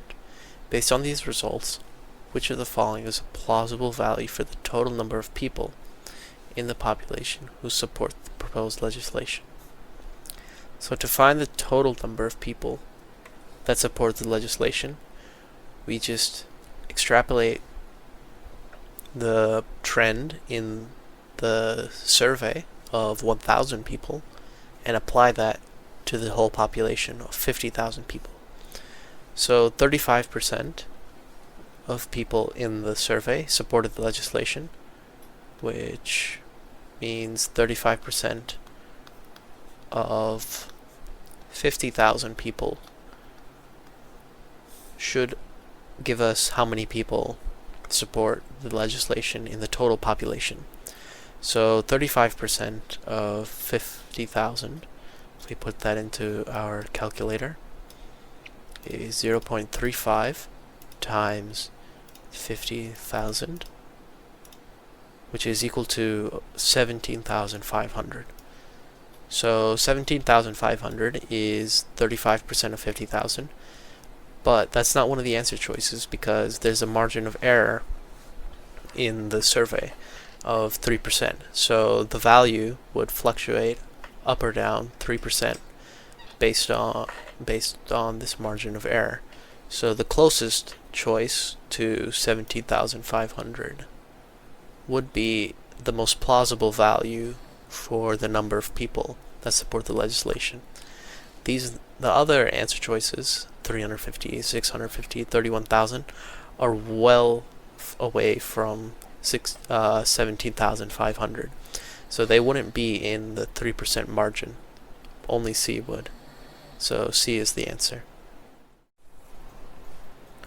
What is the positive solution to the given equation? Okay, so this equation right here, we can simplify this down to 55 equals x times x plus 6 by taking this denominator down here and multiplying it to the other side. So now that we have this, we can just distribute this x right here. So 55 equals x squared plus 6x. And then we can move this 55 over to the other side so that we can get this quadratic equation right here. X squared plus 6x minus 55 equals 0. So in order to solve this equation for x, we can factor this by grouping. So 55 is equal to 11 times 5. So 55 is equal to 11 times 5. And the 6 here is equal to 11 minus 5. And 11 times negative 5 is equal to negative 55. So that's how we know that we can factor this by grouping, by looking at the factors of the a term, which in this case is just a 1, multiplied with the c term, which is negative 55. And the factors of negative 55 can be added together to equal 6. So 0 equals x squared plus 11x minus 5x minus 55.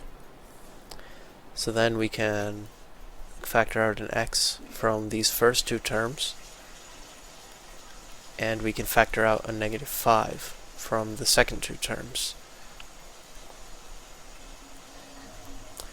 So now we see that the quantity x plus 11 is common to both, so we can factor that out as well. And we see that x plus 11 quantity times x minus 5 is the factored form of this equation here. So from this we can easily see that when x is equal to negative 11, this quantity right here, negative 11 plus 11, will equal 0, which satisfies the equation because 0 equals 0. And we see here that x equals 5 is a solution as well, because when x equals 5, 5 minus 5 is 0, so this whole quantity becomes 0, which also satisfies the equation. Now the question asks us for the positive solution. So we have two solutions here, but only one of them is positive. So we're going to use this positive solution here, x equals 5, as our answer. So x equals 5 is the solution. An airplane descends from an altitude of 9,500 feet to 5,000 feet at a constant rate of 400 feet per minute. Which type of function best models the relationship between the descending airplane's altitude and time? So we can think of the function as a function of time, and this function will give us the altitude. So we'll put time on the x-axis and the altitude on the y-axis. So here it says that the airplane descends at a constant rate of 400 feet per minute. Since it's a constant rate of descending, we can conclude that the function has to be a linear function. So we can eliminate these exponential functions right here. Now we're left between a decreasing linear and an increasing linear. Now the question said that the function is descending because the altitude is descending with respect to time, which means that the altitude is going down. So here it's going from 9,500 feet to 5,000 feet, which means the function will have a negative slope, which means it's a linear function that will be going down. So the altitude will be decreasing. So it can't be a linear increasing function because we need the altitude to be going down. So the function that best models this would be a decreasing linear function. That would look something like this. If the given function g is graphed in the xy plane, where y equals g of x, what is the y-intercept of the graph? So here is g of x, which is equal to y, and in order to find the y-intercept, we need to solve for the value of y when x is equal to 0, because the y-intercept occurs when x is equal to 0.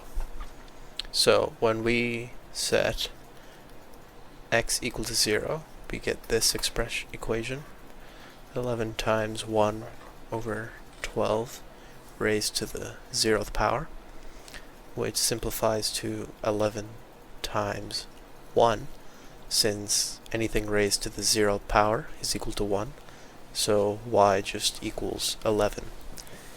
So the y-intercept is where x equals 0, which is all of these answer choices here, and the y value is equal to 11. So the answer choice A is correct. The circle shown has center O, circumference 144 pi, and diameters PR and QS. The length of arc PS is twice the length of arc PQ. What is the length of arc QR? So we're given that the total circumference is 144 pi, that these two lines right here are diameters, and we're trying to find the length of arc QR, which is this arc right here, going from Q to R.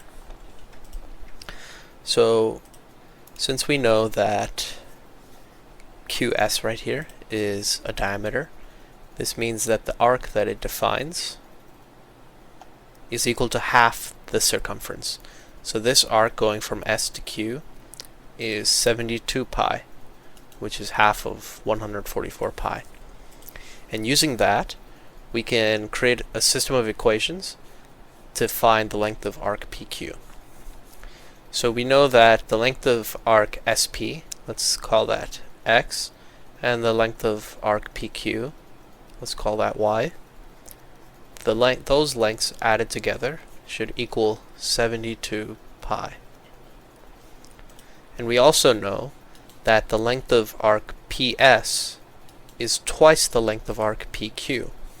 So PS here is X. So X is equal to 2 times Y. Since Y is PQ and X is PS, PS here is twice the length of PQ.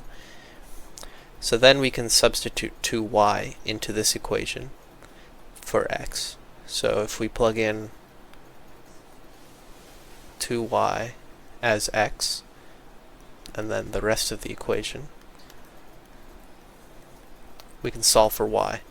So Y here, so 3Y equals 72 pi.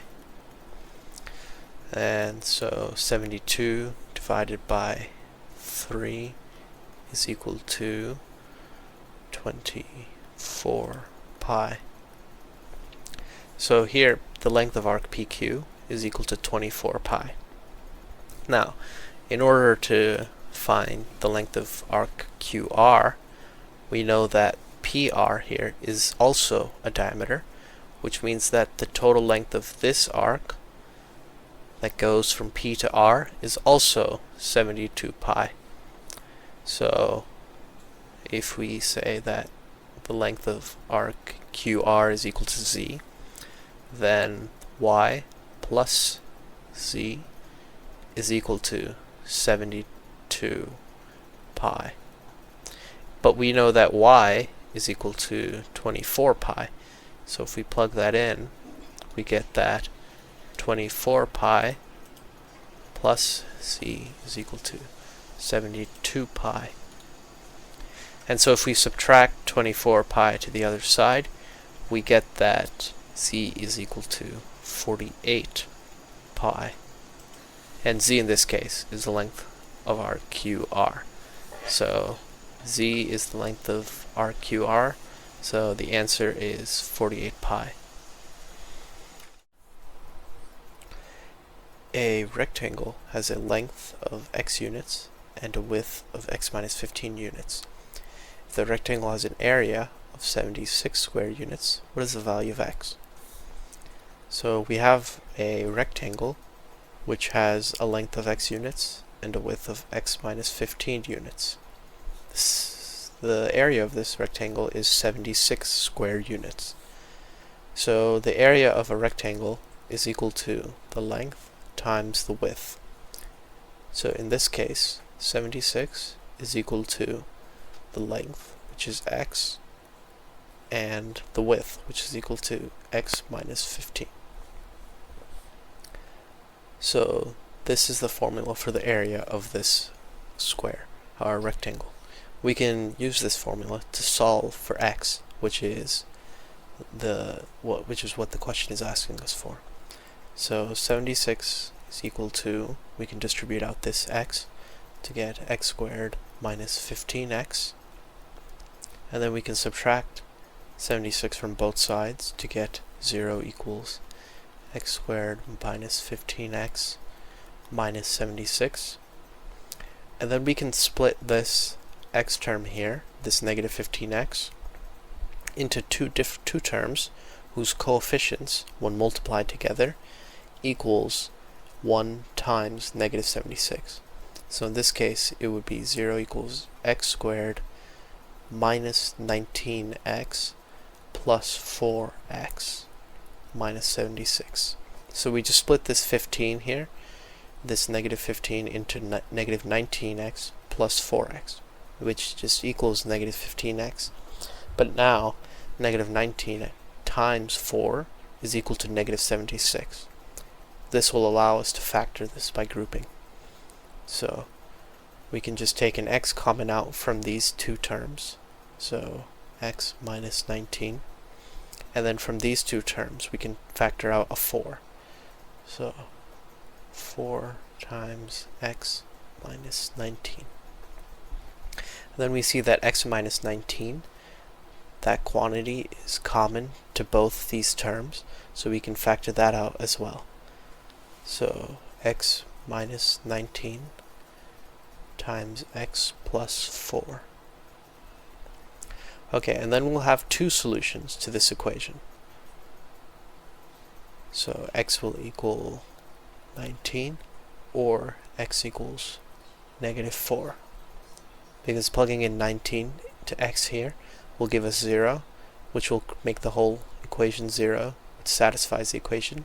And the same for when x is negative 4, it'll make this quantity 0, which when multiplied with this will also be 0.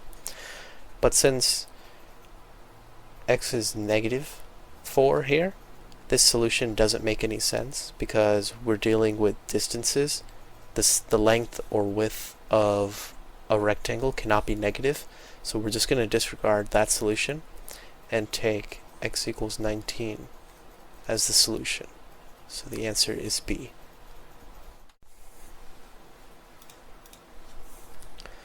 So Rosa opened a savings account at a bank. The table shows the exponential relationship between time t in years since Rosa opened the bank and the total amount n in dollars in the account. If Rosa made no additional deposits or withdrawals, which of the following equation best represents the relationship between t and n?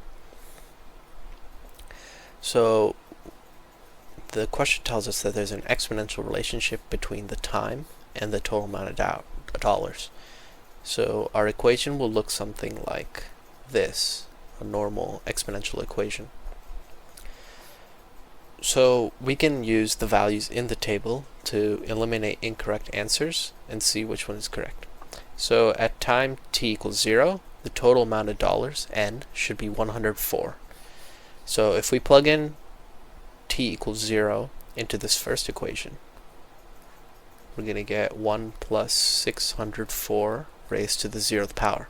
And we know that anything raised to the 0th power, in this case 605, is just equal to 1, which is incorrect because after the 0 years, the total amount of dollars in the account should be 604, not 1. And the same for answer choice B. When we plug in 0 for time, we get 1 again, which is incorrect, so we can rule that out. Okay, so for answer choice C, when we plug in times t equals 0, we get 604 times 1 plus 0.004 raised to the 0th power, and this quantity right here, 1 raised to the 0th power, which will just be 1, and then 1 times 604 is just equal to 604. So that's correct. So C is potentially a correct answer. And then we can plug in 0 again for answer choice D. And similar to what we had before, we'll just get 0.004 times 1 plus 604 raised to the 0th power. When we plug 0 for time here, this quantity just becomes 1. And so we're just left with 0.004, which is incorrect. We need it to equal $604 in the bank account after 0 years. So the only answer choice that could possibly be correct is answer choice C.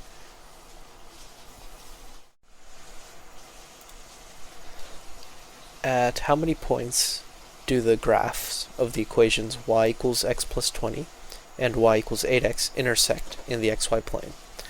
So to find the points where these two graphs intersect, we can find where the y values equal each other. So we have y equals x plus 20 and y equals 8x.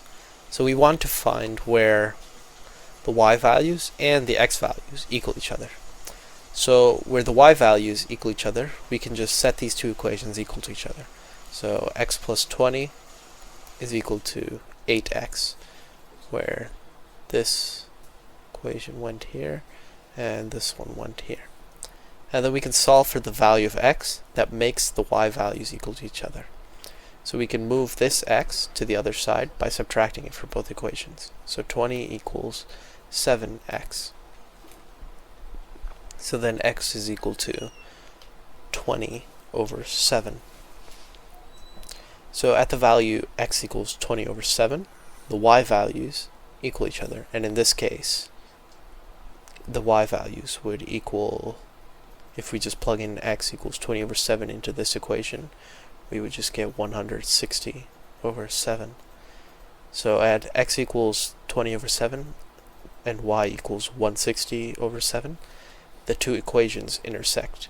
And since that's only one intersection point that we found, these two equations only intersect at one point, which makes sense because these two equations are the equations of lines, and lines on a plane can only intersect at one point. See, if this was the xy plane, these two equations would look something like this. And it would only be possible for them to intersect at one point or not intersect at all.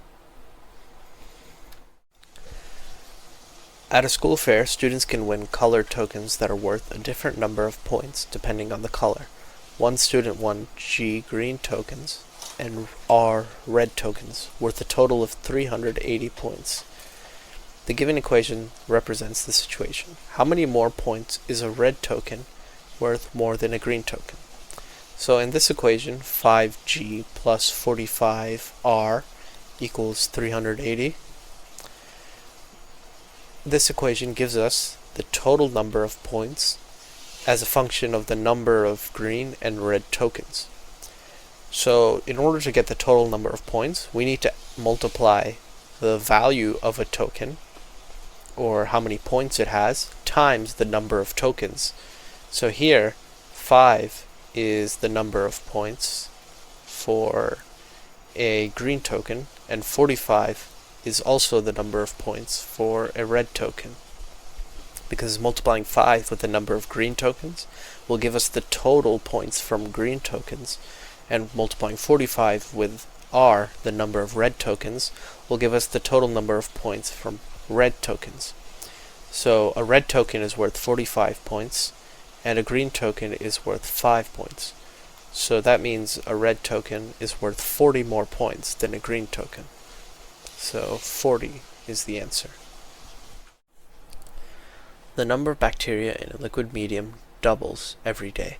There are 44,000 bacteria in the liquid medium at the start of the observation, which represents the number of bacteria Y in the liquid medium T days after the start of the observation.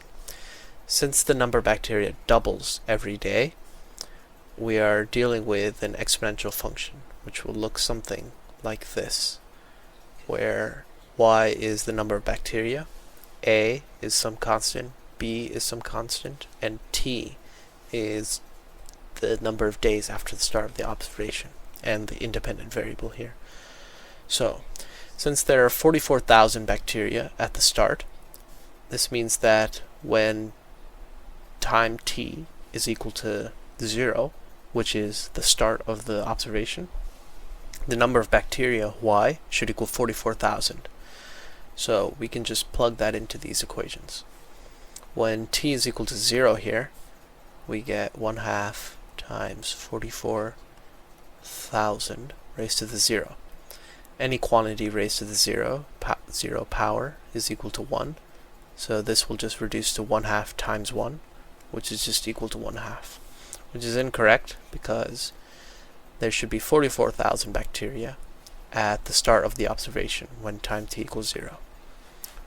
Okay, so if we look at the second option here, when we plug in 0 for t, we get 2, because 44,000 raised to the 0 power is just 1, and that multiplied with 2 just gives us 2, which is also incorrect. And then for c here, we get 44,000 times 1/2 raised to the 0. So 1/2 raised to the 0 power is just equal to 1, and 1 times 44,000 is 44,000. which is correct, since there are 44,000 bacteria at the start of the observation. And then same for answer choice D, we get 44,000 as well, because 2 raised to the 0 is just 1, and 44,000 times 1 is just 44,000. So we're left with answer choice C and D. So now we can check how many bacteria there should be on day 1. After 1 day of observation, the number of bacteria should have doubled. So on day 1, the number of bacteria should be 88,000. So if we plug in this time t equals 2 or t equals 1, we get 44,000 times 1/2, because 1/2 raised to the first power is just 1/2, and this will give us 22,000 or 22,000, which is incorrect because the number of bacteria was supposed to double, not half. Okay, and then if we plug in t equals 1 into D here, we get 44,000 times 2, which is equal to 88,000, which is correct because the number of bacteria after 1 day should have doubled to 88,000. So when t equals 1, D is true, and which means D is the only correct answer left, so D is the correct answer. A cylinder has a diameter of 8 inches and a height of 12 inches. What is the volume in cubic inches of the cylinder? So we have a cylinder which looks something like this. The radius up here of the cylinder is 4 inches, not 8 inches. The diameter of this circle up here is 8 inches, so the radius is half that, which is 4 inches. The height of this cylinder is 12 inches. So then we can just use the formula for the volume of cylinder, which is just pi r squared times the height. This part right here, the pi r squared, is just the area of the circle on top, and then we multiplied it by the height, which is kind of like stacking a bunch of small circles or discs for this much height, which gives us the area, the volume of this cylinder. So then we can just plug in our values. So pi times 4 squared times the height. So 4 squared is 16, and 16 times 12 is 192. So we get 192 pi for the area of this cylinder, which is just answer choice C. The solution to the given system of equations is xy. What is the value of y? Okay, so they're really just asking us to find the y value of the solution to this system of equations. So we can solve this system of equation by elimination. So we can multiply this second equation here by 3 to eliminate x. So when we multiply the second equation by 3, we get 6x plus 6y equals 30. And then we can subtract one equation from the other. So when we subtract this equation from that equation, we do 6x minus 6x, which is just 0. Then 7y minus 6y, which is just 1y. And then 28 minus 30, which is negative 2. This leaves us with y equals negative 2. And we could keep going and solve for the value of x by plugging this y value back into one of these equations and finding the value of x. But the question only asks us for the value of y, so we found that here. So the answer is just A, y equals negative 2. In triangle JKL, cosine of k equals 24/51, and angle J is a right angle. What is the value of cosine L? Okay, so this right triangle looks something like this. We'll make the right angle here, angle J, this K, and this L. The question tells us that the cosine of K is 2451, so we can just use that as the length of our sides. So cosine of K is adjacent. We'll make this 24 over the hypotenuse. So that'll be 51. Using this given to us in the question right here. And then to find the cosine of angle L, we need to find the length of this side right here. We'll call it x.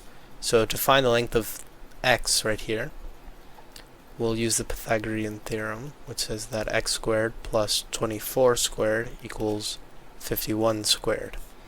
The sum of the square of the two sides equals the square of the hypotenuse. So we can just isolate for x by moving the 24 squared to the other side and taking the square root of that. So if we plug this into our calculator, we'll get that x equals 45. So the length of this side right here is 45. Then the cosine of L is just the adjacent side divided by the hypotenuse.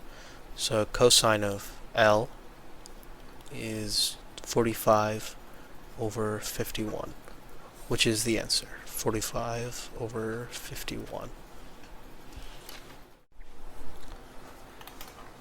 The given equation defines the function f. For what values of x does f of x reach its minimum? Okay, so this function here is a quadratic, since the highest degree of the x value is 2. And since the x squared term has a positive number or coefficient in front of it, this means that this quadratic is concave up, which means that the vertex of this graph is the minimum value. So really, in order to find the minimum value of the function f of x, we just need to find where the vertex occurs. And the vertex for any quadratic is equal to negative b over 2a, where the b value is the coefficient of the x term and a is the coefficient of the x squared term. So in this case, the value of the vertex, the x value, is equal to negative 50 over 2 times 4, which is just 8, which is just equal to 50 over 8, or 25 over 4, which is the answer.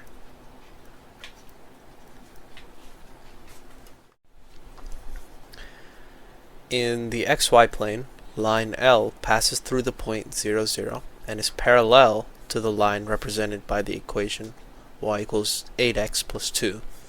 If line L also passes through the point 3D, what is the value of D? Okay, so we have a line L that passes through the point 0, 0 and is parallel to the equation, this right here. Since it is parallel to this equation, it means that the slope is just equal to the slope of the line it's parallel to. So if this equation is y equals 8x plus 2, then the line parallel to it also has the same slope, the m equals 8.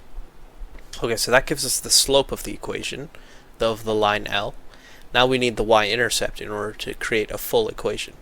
And it tells us here that it passes through the point 0, 0, which means that at the x value, when the x value is equal to 0, the y value is also equal to 0, which means this line L has a y-intercept of 0.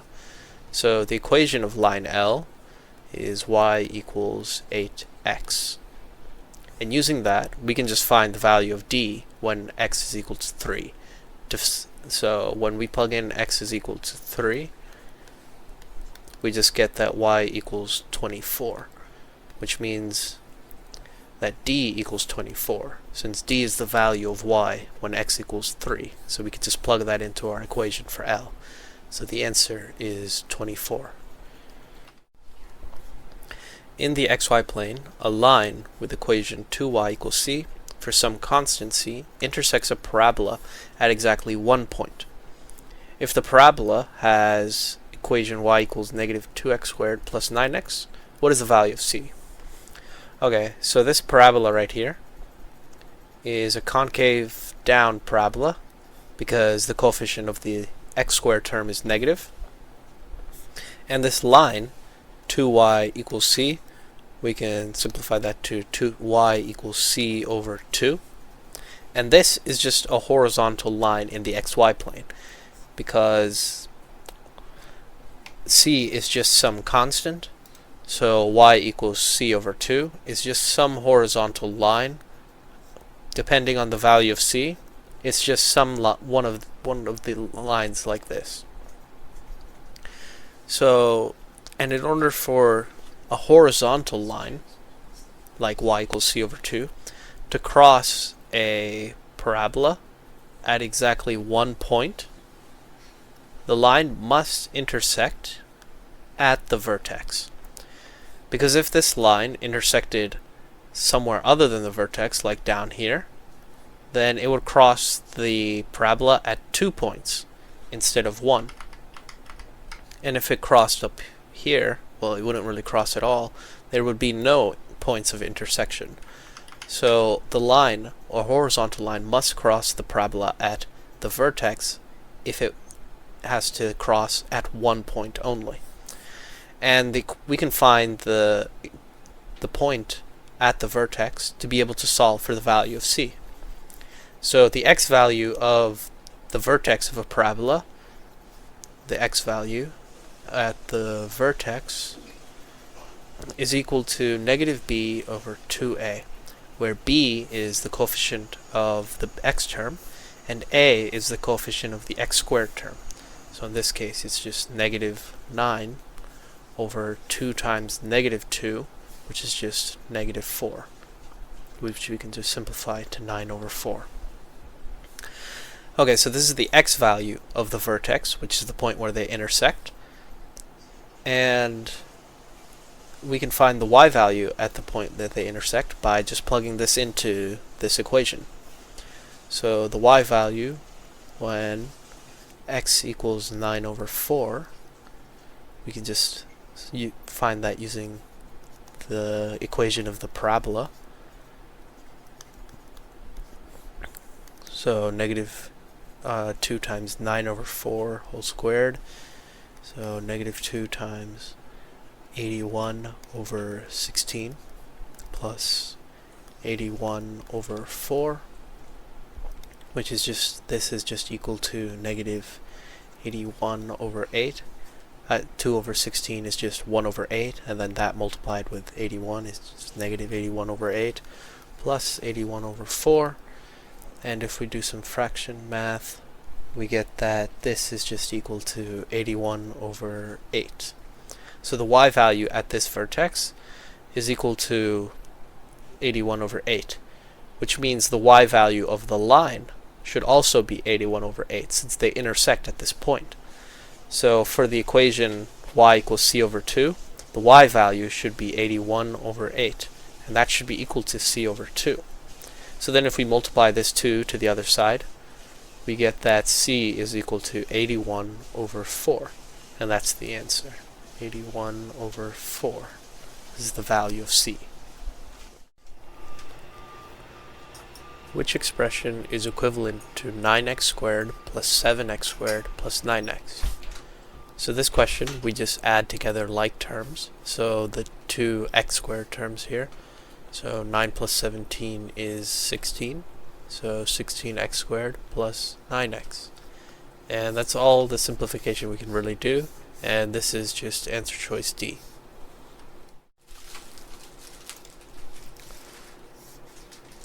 Of 900,000 beads, 828,000 are silver. What percentage of the beads are silver? So to find the percentage of silver beads, we just divide the number of silver beads by the total beads. So that'll be 828,000 divided by 900,000, which is just equal to 0.92 if you plug that into your calculator. and 0.92 is just 92%. So for every 100 bead, 92 of them are silver, and that is answer choice D. If 2 times the quantity 3t minus 10 plus t equals 40 plus 4t, what is the value of 3t? Okay, so we can just expand out this quantity here. So we get 6t minus 20 plus t equals 40 plus 4t. And then we can just combine like terms. So 6t plus t is 7t. And let's move this 20 to the other side. So we get 60 plus t, 4t. And then we can move this 4t back to the other side. So we'll get 3t equals 60 here. And then the question asks us for the value of 3t, not just t. So here 3t equals 60. So our answer is 60. If 5 times the quantity x plus 4 equals 4 times the quantity x plus 4 plus 29, what is the value of x plus 4? Okay, so we only need the value of x plus 4, so we can subtract the quantity 4 times x plus 4 from both sides in order to cancel out this x times the quantity x plus 4. So if we subtract this from both sides of the equation, on the left hand side we'll just be left with 1 x times x plus 4 equal to 0, since 4 times x plus 4 minus 4 times x plus 4 is just 0, and we'll just be left with the 29. So this tells us that x plus 4 just equals 29, which is answer choice C. A neighborhood consists of a 2-hectare park and a 35-hectare residential area. The total number of trees in the neighborhood is 3,934. The equation 2x plus 35y equals 3,934 represents this situation. Which of the following is the best interpretation of x in this context? So since this equation, 2x plus 35y equals 3,934 represents the equation, so this quantity right here is the number of trees, which means that these two quantities added together should equal the total number of trees. And here we're given that there's a 2-hectare park and a 35-hectare residential area. So this should represent the number of trees in the park, since it's showing the 2-hectare park here and then the 35-hectare hectare residential area. Number of trees in residential area. So this, right, the coefficient here shows the size of the area, the 2-hectare park and the 35-hectare residential area. And in order to get the trees from that, we need to know the number of trees, or average number of trees, per hectare. And when we multiply that with the size of the area, we get the total number of trees there. So this quantity right here, the x, must be the average number of trees per hectare. Because when we multiply that with the size of the area, we get the number of trees in that area, which we add with the number of trees in the residential area to get the total number of trees. So A has to be the correct answer. For a certain rectangular region, the ratio of its length to its width is 35 to 10. If the width of this rectangular region increases by 7 units, how must the length change to maintain this ratio? So we have a rectangle whose length is 35 units and its width is 10 units. And we can express this ratio as length over width. So 35 over 10. And what happens to this ratio is that the width, 10, increases by 7 units. So we get 17 over some new length, length 2. And this ratio has to be equal since the ratio is maintained. So length 2 changes accordingly to ensure that they're equal. So to solve this, we can just cross multiply like this. So 35 times 17 equals 10 times L2.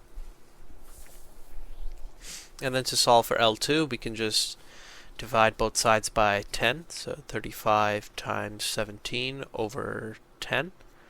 This is multiplication here. And if we plug that into our calculator, we get that L2 equals 59.5. And the original length was 35. So our length increased by 24.5 in order to maintain the ratio after we increase the width. So the correct answer has to be B. The given equation relates the numbers p and n, where n is not equal to 0 and p is greater than 9. Which equation correctly expresses n in terms of p? So we have this equation, p equals 9 plus 14 over n. And we just need to solve for n in terms of p. So we just need to isolate n. So first we can move the 9 to the other side by subtracting 9 from both sides. So p minus 9 equals 14 over n. And then we can multiply both sides by n. So we'll get n times p minus 9 equals 14. And then we want to get n alone, so we can divide both sides by p minus 9. So we'll get n equals 14 over p minus 9, which is equal to answer choice number D, or answer choice D. The expression 24 over 6x plus 42 is equal to 4 over x plus b, where b is a constant. What is the value of b? So to simplify from this to this, we can just cancel out some common coefficients and then see what the value of b is. So we're left, so we have 24 over 6x plus 42. So we can simplify this to 6 times 4 over 6x plus 6 times 7. So we see here that the number 6 is common to all of these terms. So we can just cancel that out. So just cancel out 6 from all of it. And we're left with 4 over x plus 7. And this is the same as this expression here, except we can see that the b is actually 7 now. So the value of b is 7, A.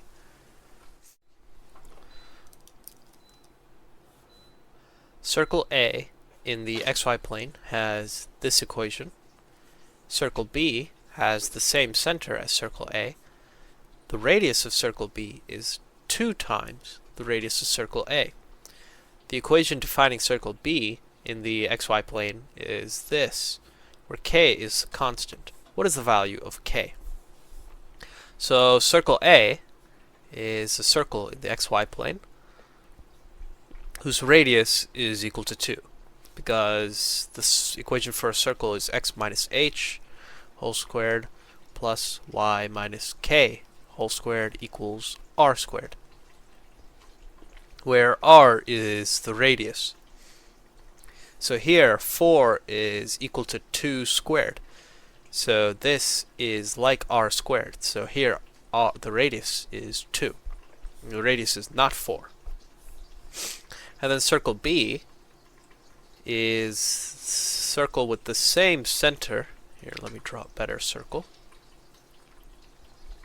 But its radius, let's call it big R, is twice the radius of circle A. So the radius is 4. But since the equation for a circle says that on the right hand side there is an r squared, we have to square this value. So k is going to equal 16. because the radius squared, 4 squared, is 16, using the equation of a circle. So the value of k is 16, not 4. A business owner plans to purchase the same model chair for each of the 28 employees.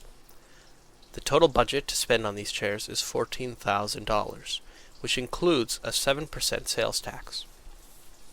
Which of the following is closest to the maximum possible price per chair before sales tax the business owner could pay based on this budget? So the business owner has 81 employees, and he's buying one chair for all of them. So 81 times P, the price of a chair, gives us the total cost of the chairs. But we also have to account for the sales tax. So to account for that, we can multiply by 1.07. This would apply a 7% sales tax. So this cannot equal or cannot exceed $14,000. So to find the maximum price per chair that we can spend, we have to find a value of P such that we get right up to the budget of $14,000. So now we can just solve for the value of P. So if we isolate for P by dividing both sides by 81 times 1.07, so it'll look something like this. 81 times 1.07. We just divided both sides by the product of 81 and 1.07, and if we simplify that down, we'll get 161.53. So the maximum price we can spend on one chair is 161.53 before sales tax. So that's answer choice B. The graphs of the equations in the given system of equations intersect at the point xy in the xy plane. What is a possible value of x? So we're given these two equations here, and in order to find the value of x where they intersect, we can just graph these in Desmos and see the point of intersection. So here is the graph of these two functions. I've put them both into Desmos. I've isolated for y. So in the first equation, I move this 8x to the other side by subtracting 8x from both sides. And then in the second one, I just moved the 341 to the other side by subtracting 341 from both sides. So when we graph these, one is a line and the other is a parabola. We just look at the points of intersection. So here they intersect at -15 and 109, so that's just the xy coordinates. So the x coordinate at this point of intersection is -15, and the xy coordinates of the other point of intersection are 11, -99. So the two possible values of x are -15 and 11. And the only answer choice that has one of these is answer choice A. So -15 is a possible value for the value of x at a point of intersection. How many solutions does this equation have? So we can just start simplifying this down. 10 times 15x is 150x, minus 10 times 9, which is 90, is equal to -15 times 6, which is equal to -90 again. And then -15 times -10 is equal to 150x. And then we can see here that both sides of these equations are equal. So if we try to isolate for x, say by subtracting -50x to the other side, we would just get 0, and we'd just be left with -90 equals -90. And this is always true, which means that no matter the value of x, no matter what value you set to x, both sides of the equation will always be true. Which means this equation, the system of this equation, has infinitely many solutions. You can set x to be any value, and both sides of the equation will always be equal to each other. When the quadratic function f is graphed in the xy plane, where y equals f of x, its vertex is -3, 6. One of the x-intercepts of this graph is -17/4, 0. What is the other x-intercept of the graph?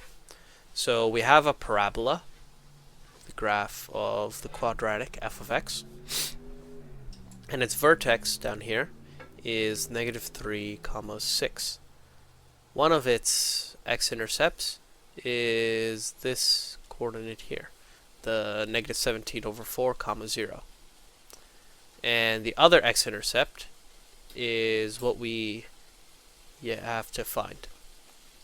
So its coordinate will look like some constant k, 0. Since it's on the x-axis, the y value is always 0. And we can use the fact that this distance here from one of the x-intercepts to the vertex is always equal to the distance from the vertex to the other x-intercept, which is saying that the vertex is in between the two x-intercepts. So to find the distance from the x distance between the x-intercept and the vertex, we just need to find the difference between -17/4 and -3.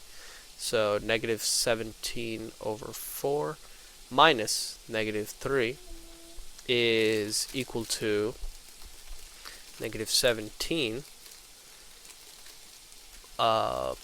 plus 12/4. We just these two negative signs just became a plus sign, and I just changed the 3/1 to 12/4, which is just equivalent to 3, but now they have the same denominator, so we can add them together.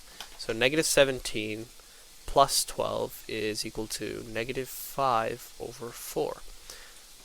And that's the negative distance, so the real distance is just 5/4, since distance can't be a negative value. So this distance between this x-intercept and the vertex is 5/4, and that means so is this distance.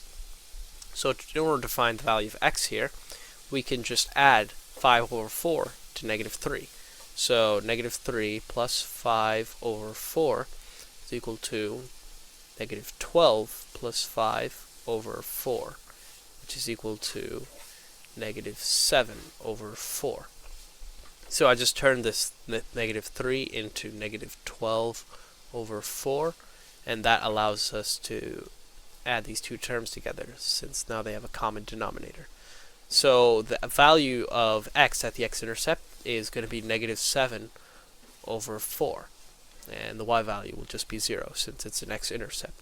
So that's answer choice answer choice B. The graph of y equals f of x plus 14 is shown. Which equation defines function f? Okay, so this graph here shows us a line that has a y-intercept at a y value of 2. So y equals 2 at the y-intercept for this graph. And the question asks us to find the equation of function f. But f of x is equal to y minus 14. So here, the function y is equal to f of x plus 14, but we can just solve for f of x by moving this 14 to the other side. So y minus 14 equals f of x. So the y-intercept of f of x should be 14 units lower than the y-intercept of y. So 2 minus 14 is -12. And the only function here in the answer choices that has a y-intercept of -12 is a. In the given equation, b is a constant. For which of the following values of b will the equation have more than one real solution? So to see how many solutions a quadratic has, we can calculate the discriminant, which is equal to b squared minus 4ac, where b is the coefficient of the x term, which is coincidentally also b here. A is the coefficient of the x squared term, and c is the constant. So the discriminant here is equal to b squared minus 4 times 64 times 25 which is equal to b squared minus 6400. And a quadratic has two solutions when the discriminant is greater than 0. So in this case, when b squared is greater than 6400. And there are two possible solutions for b, when b is greater than 80 or when b is less than negative 80.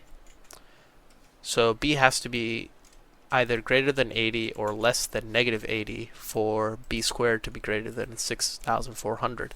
This will give us a positive discriminant, which means the quadratic will have two solutions, which is more than one. So the only answer choice that fits one of these two requirements is answer choice A, since it is less than negative 80. The graph of 7x plus 2y equals negative 31 in the xy plane has an x-intercept at a comma 0 and a y-intercept at 0 comma b, where a and b are constants. What is the value of b over a? So this graph right here, we can just solve for the x and y intercepts to find the values of a and b and then divide them. So for the x-intercept, we need to solve for the value of x when y equals 0.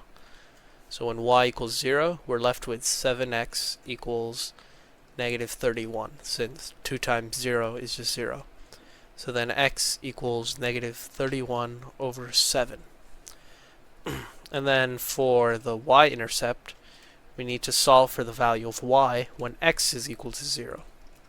So when x is equal to 0, 7 times 0 is 0, and we're just left with 2y equals negative 31. So then y is equal to negative 31 over 2. So this value we solve for when we're looking at the x-intercept. This is the value of a. Negative 31, 7, comma 0. Since a comma 0 is the x-intercept, and we found x to equal negative 31 over 7 at the x-intercept. And then for the y-intercept, this y value is the value of b. 0, comma negative 31 over 2. That's the y-intercept. So then the ratio of b over a is just negative 31 over 2 over negative 31 over 7, which is just equal to 7 over 2, since the 31s will cancel out, and so will the negative sign, which is equal to answer choice D. In the given system of equations, t is a constant. If the system has no solution, what is the value of t?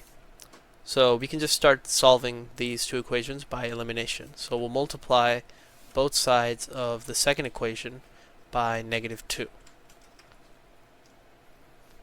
So on the left-hand side, we'll have negative 2ty, and then on the right-hand side, we'll have negative 1 minus 4x. And we'll just add that to the first equation, but we'll just reverse this so that the x terms cancel out. So we'll have 10y plus 2 equals 4x minus 6y. This is just the first equation here. So then on the left hand side, we'll just have 10y plus 2 minus 2ty, which equals negative 1, and then 4x minus 4x is just 0, and then we'll be left with negative 6y. Okay, and then in order for this system of equations to have no solutions, then we need to simplify down the elimination until we get an incorrect equation, or an equation that cannot be true. And in order to get that here, we need to somehow cancel out these y terms. So we can cancel out these y terms by setting t to some value such that 10y minus 2ty equals negative 6y. Because if this equaled negative 6y, then we would just cancel out the two negative 6y's, and we'd be left with an equation that says 2 equals negative 1, which is false, and that means the system has no solution. So we can solve for y here. So negative 2ty equals, after we move the negative 10y to the other side, we'll get negative 16y. Then we can cancel out the y here to get negative 2t equals negative 16. So then t has to equal 8. So if we plug this back into our original equation here, we'll see that 10y plus 2 minus 16y equals negative 1 minus 6y. So then 10y minus 16y is equal to negative 6y, and there's a 2 here, equals negative 1 minus 6y. And then since negative 6y is on both sides, we can cancel those out, and we'll just be left with 2 equals negative 1, which is obviously false. So for a t value of 8, this system of equations has no solution. So the answer is 8. An isosceles right triangle has a hypotenuse of length 58 inches. What is the perimeter in inches of this triangle?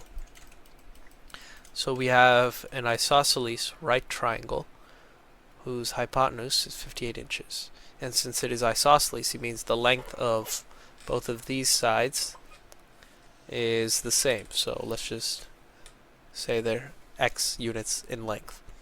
So then using the Pythagorean theorem, we know that x squared plus x squared is equal to 58 squared. The sum of the square of the legs is equal to the square of the hypotenuse. So we can just combine these two like terms to get 2x squared equals 58 squared. And then we can divide both sides by 2 to get x squared equals 58 squared over 2. And then take the square root, so we get x equals 58 over square root 2. So the length of both of these legs is 58 over square root 2. Then we can also rationalize this denominator in order to get an answer that looks more like one of these answer choices. So we can do that by just multiplying the top and the bottom by the square root of 2. So x equals 58 square root 2 over root 2 times root 2 is just 2. And then this is just 29 times the square root of 2. So both of these x values are 29 times the square root of 2. So then the perimeter is just 29 square root 2 plus another 29 square root 2. That's both of these sides, plus the length of the hypotenuse, which is 58. And then 29 plus 29 is equal to 58. And then we just keep the square root 2 plus 58. So the perimeter is equal to this, which is equal to answer choice C. For the linear function f, the table shows 3 values of x and their corresponding values of f of x. Function f is defined by f of x equals ax plus b, where a and b are constants. What is the value of a minus b? So we have this table showing us values of x and their corresponding values of f of x. So we can use this to write the equation of a line using this form ax plus b. So in order to find the value of a, which is just the slope, since that's what's being multiplied with x, we can take 2 points and find the rise over the run between those 2 points. So we can use this point, 2, 0, and this point, 1, negative 64. So the change in x values is 2 minus 1, which will be our denominator, and then the rise will be 0 minus 64. This is 0 minus negative 64, which is just equal to 64 over 1. So that's the value of A, 64. Then to find the value of B, we can just plug in this value of A, and then plug in values of a point from this table. So our function f of x equals A, which is 64, times x plus B. But we know that for an x value of, say, 2, the f of x value is 0. So f of x is 0 when 64 times x equals 2 plus b. So then 0 equals 64 times 2 is 128 plus b. So then b is equal to negative 128. So now we have value of a and the value of b. So a, 64, minus b, negative 128, is equal to 192, which is answer choice D. Dataset A consists of 10 positive integers less than 60. The list shown gives 9 of the integers from dataset A. The mean of these 9 integers is 42. If the mean of dataset A is an integer that is greater than 42, what is the value of the largest integer from dataset A? So to find the mean of this dataset, we just add up all the terms, 43 plus 45 plus 44 plus 43 plus 38 plus 39 plus 40 plus 46 plus 40. And then the 10th term that we are going to find is, we'll just say it's x. And then we just divide that by the total number of terms, which is 10. And this here, after we add all these together, we get 378 plus x, which is the 10th term, we don't know yet, over 10.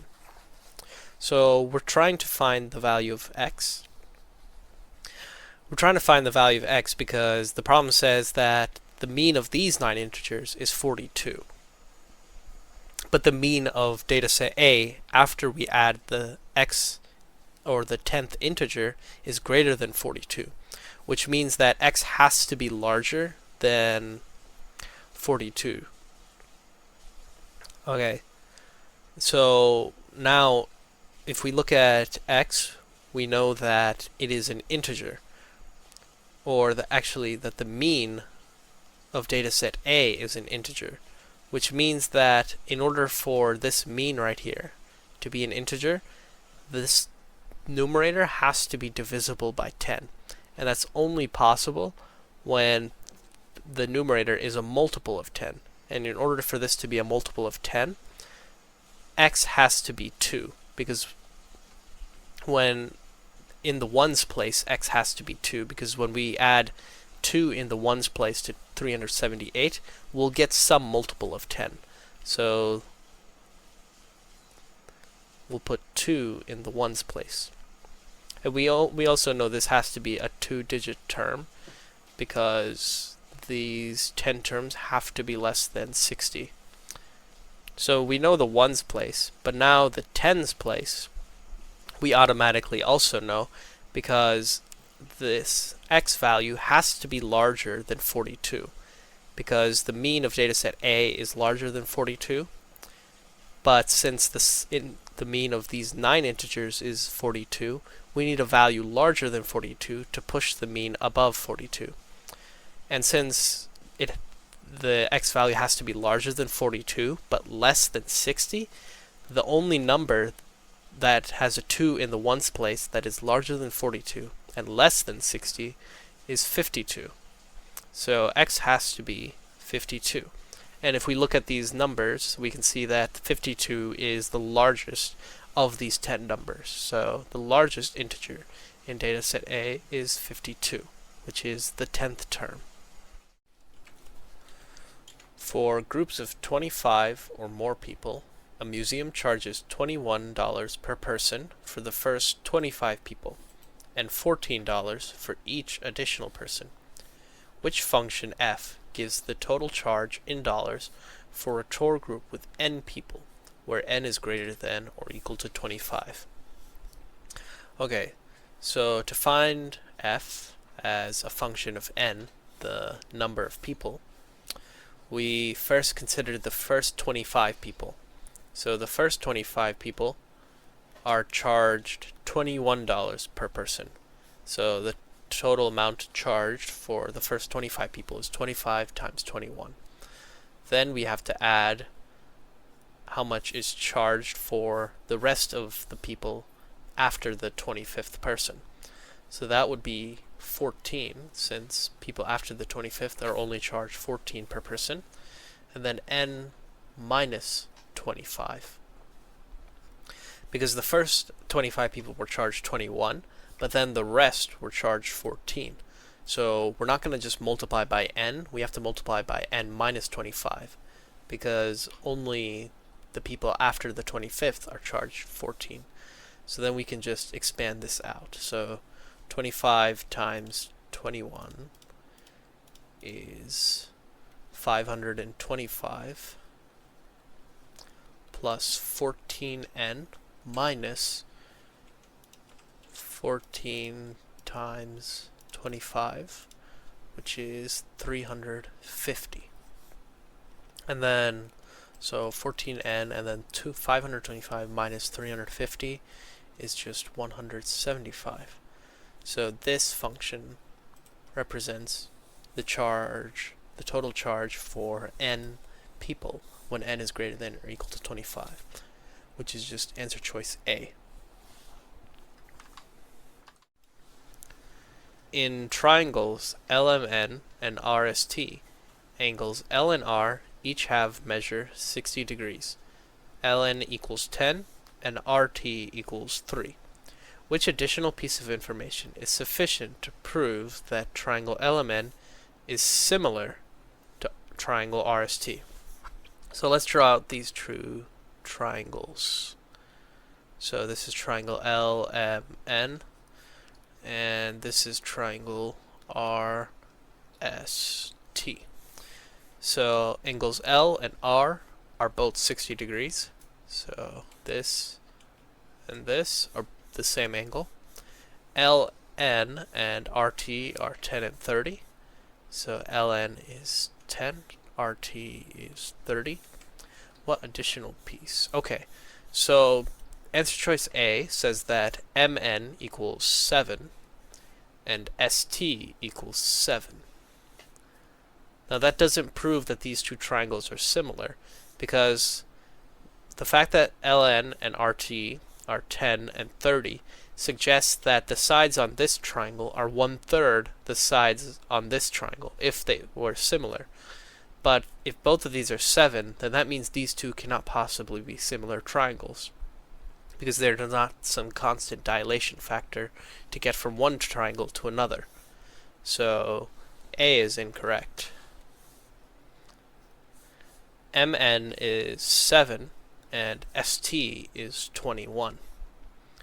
This is not enough information to prove that two triangles are similar, because the third side could be of any length. So it's not constrained enough by the fact that this angle is equal to that one and that these two sides are proportional. So B cannot be the answer either. The measures of angle M and S are 70 and 60 degrees respectively. So if M is 70 degrees and S is 60 degrees, and if these two triangles now cannot be similar, since M corresponds to angle S, but since they have different angles, they cannot be similar triangles. A similar triangle, two similar triangles have equal corresponding angles. So L would equal R, M would equal S, and N would equal T. So C is not correct either, which leaves us with D, but let's see why D is correct. So the measures of angle M and angle T are 70 and 50 respectively. So if angle M is 70 degrees, so let's say 70, and angle S is 50 degrees, and we know that angle L and R are both 60. Sorry, this angle T is 50 degrees, and we know that angle L is 60 degrees, and we know that angle R is also 60 degrees. So I'm just redrawing the triangles here with the angles. So now that we know two angles in both triangles, we can solve for the third angle. So since all the angles in a triangle have to add up to 180, this angle here has to be 50 degrees. And the same in this case. 180 minus 60 is 120. 120 minus 50 is 70. So now we can see that all three of these triangles, when M and T are 70 and 50 degrees respectively, all three of the angles are the same, which means that would be enough information to show that LMN and RST are similar triangles. So D is the correct answer.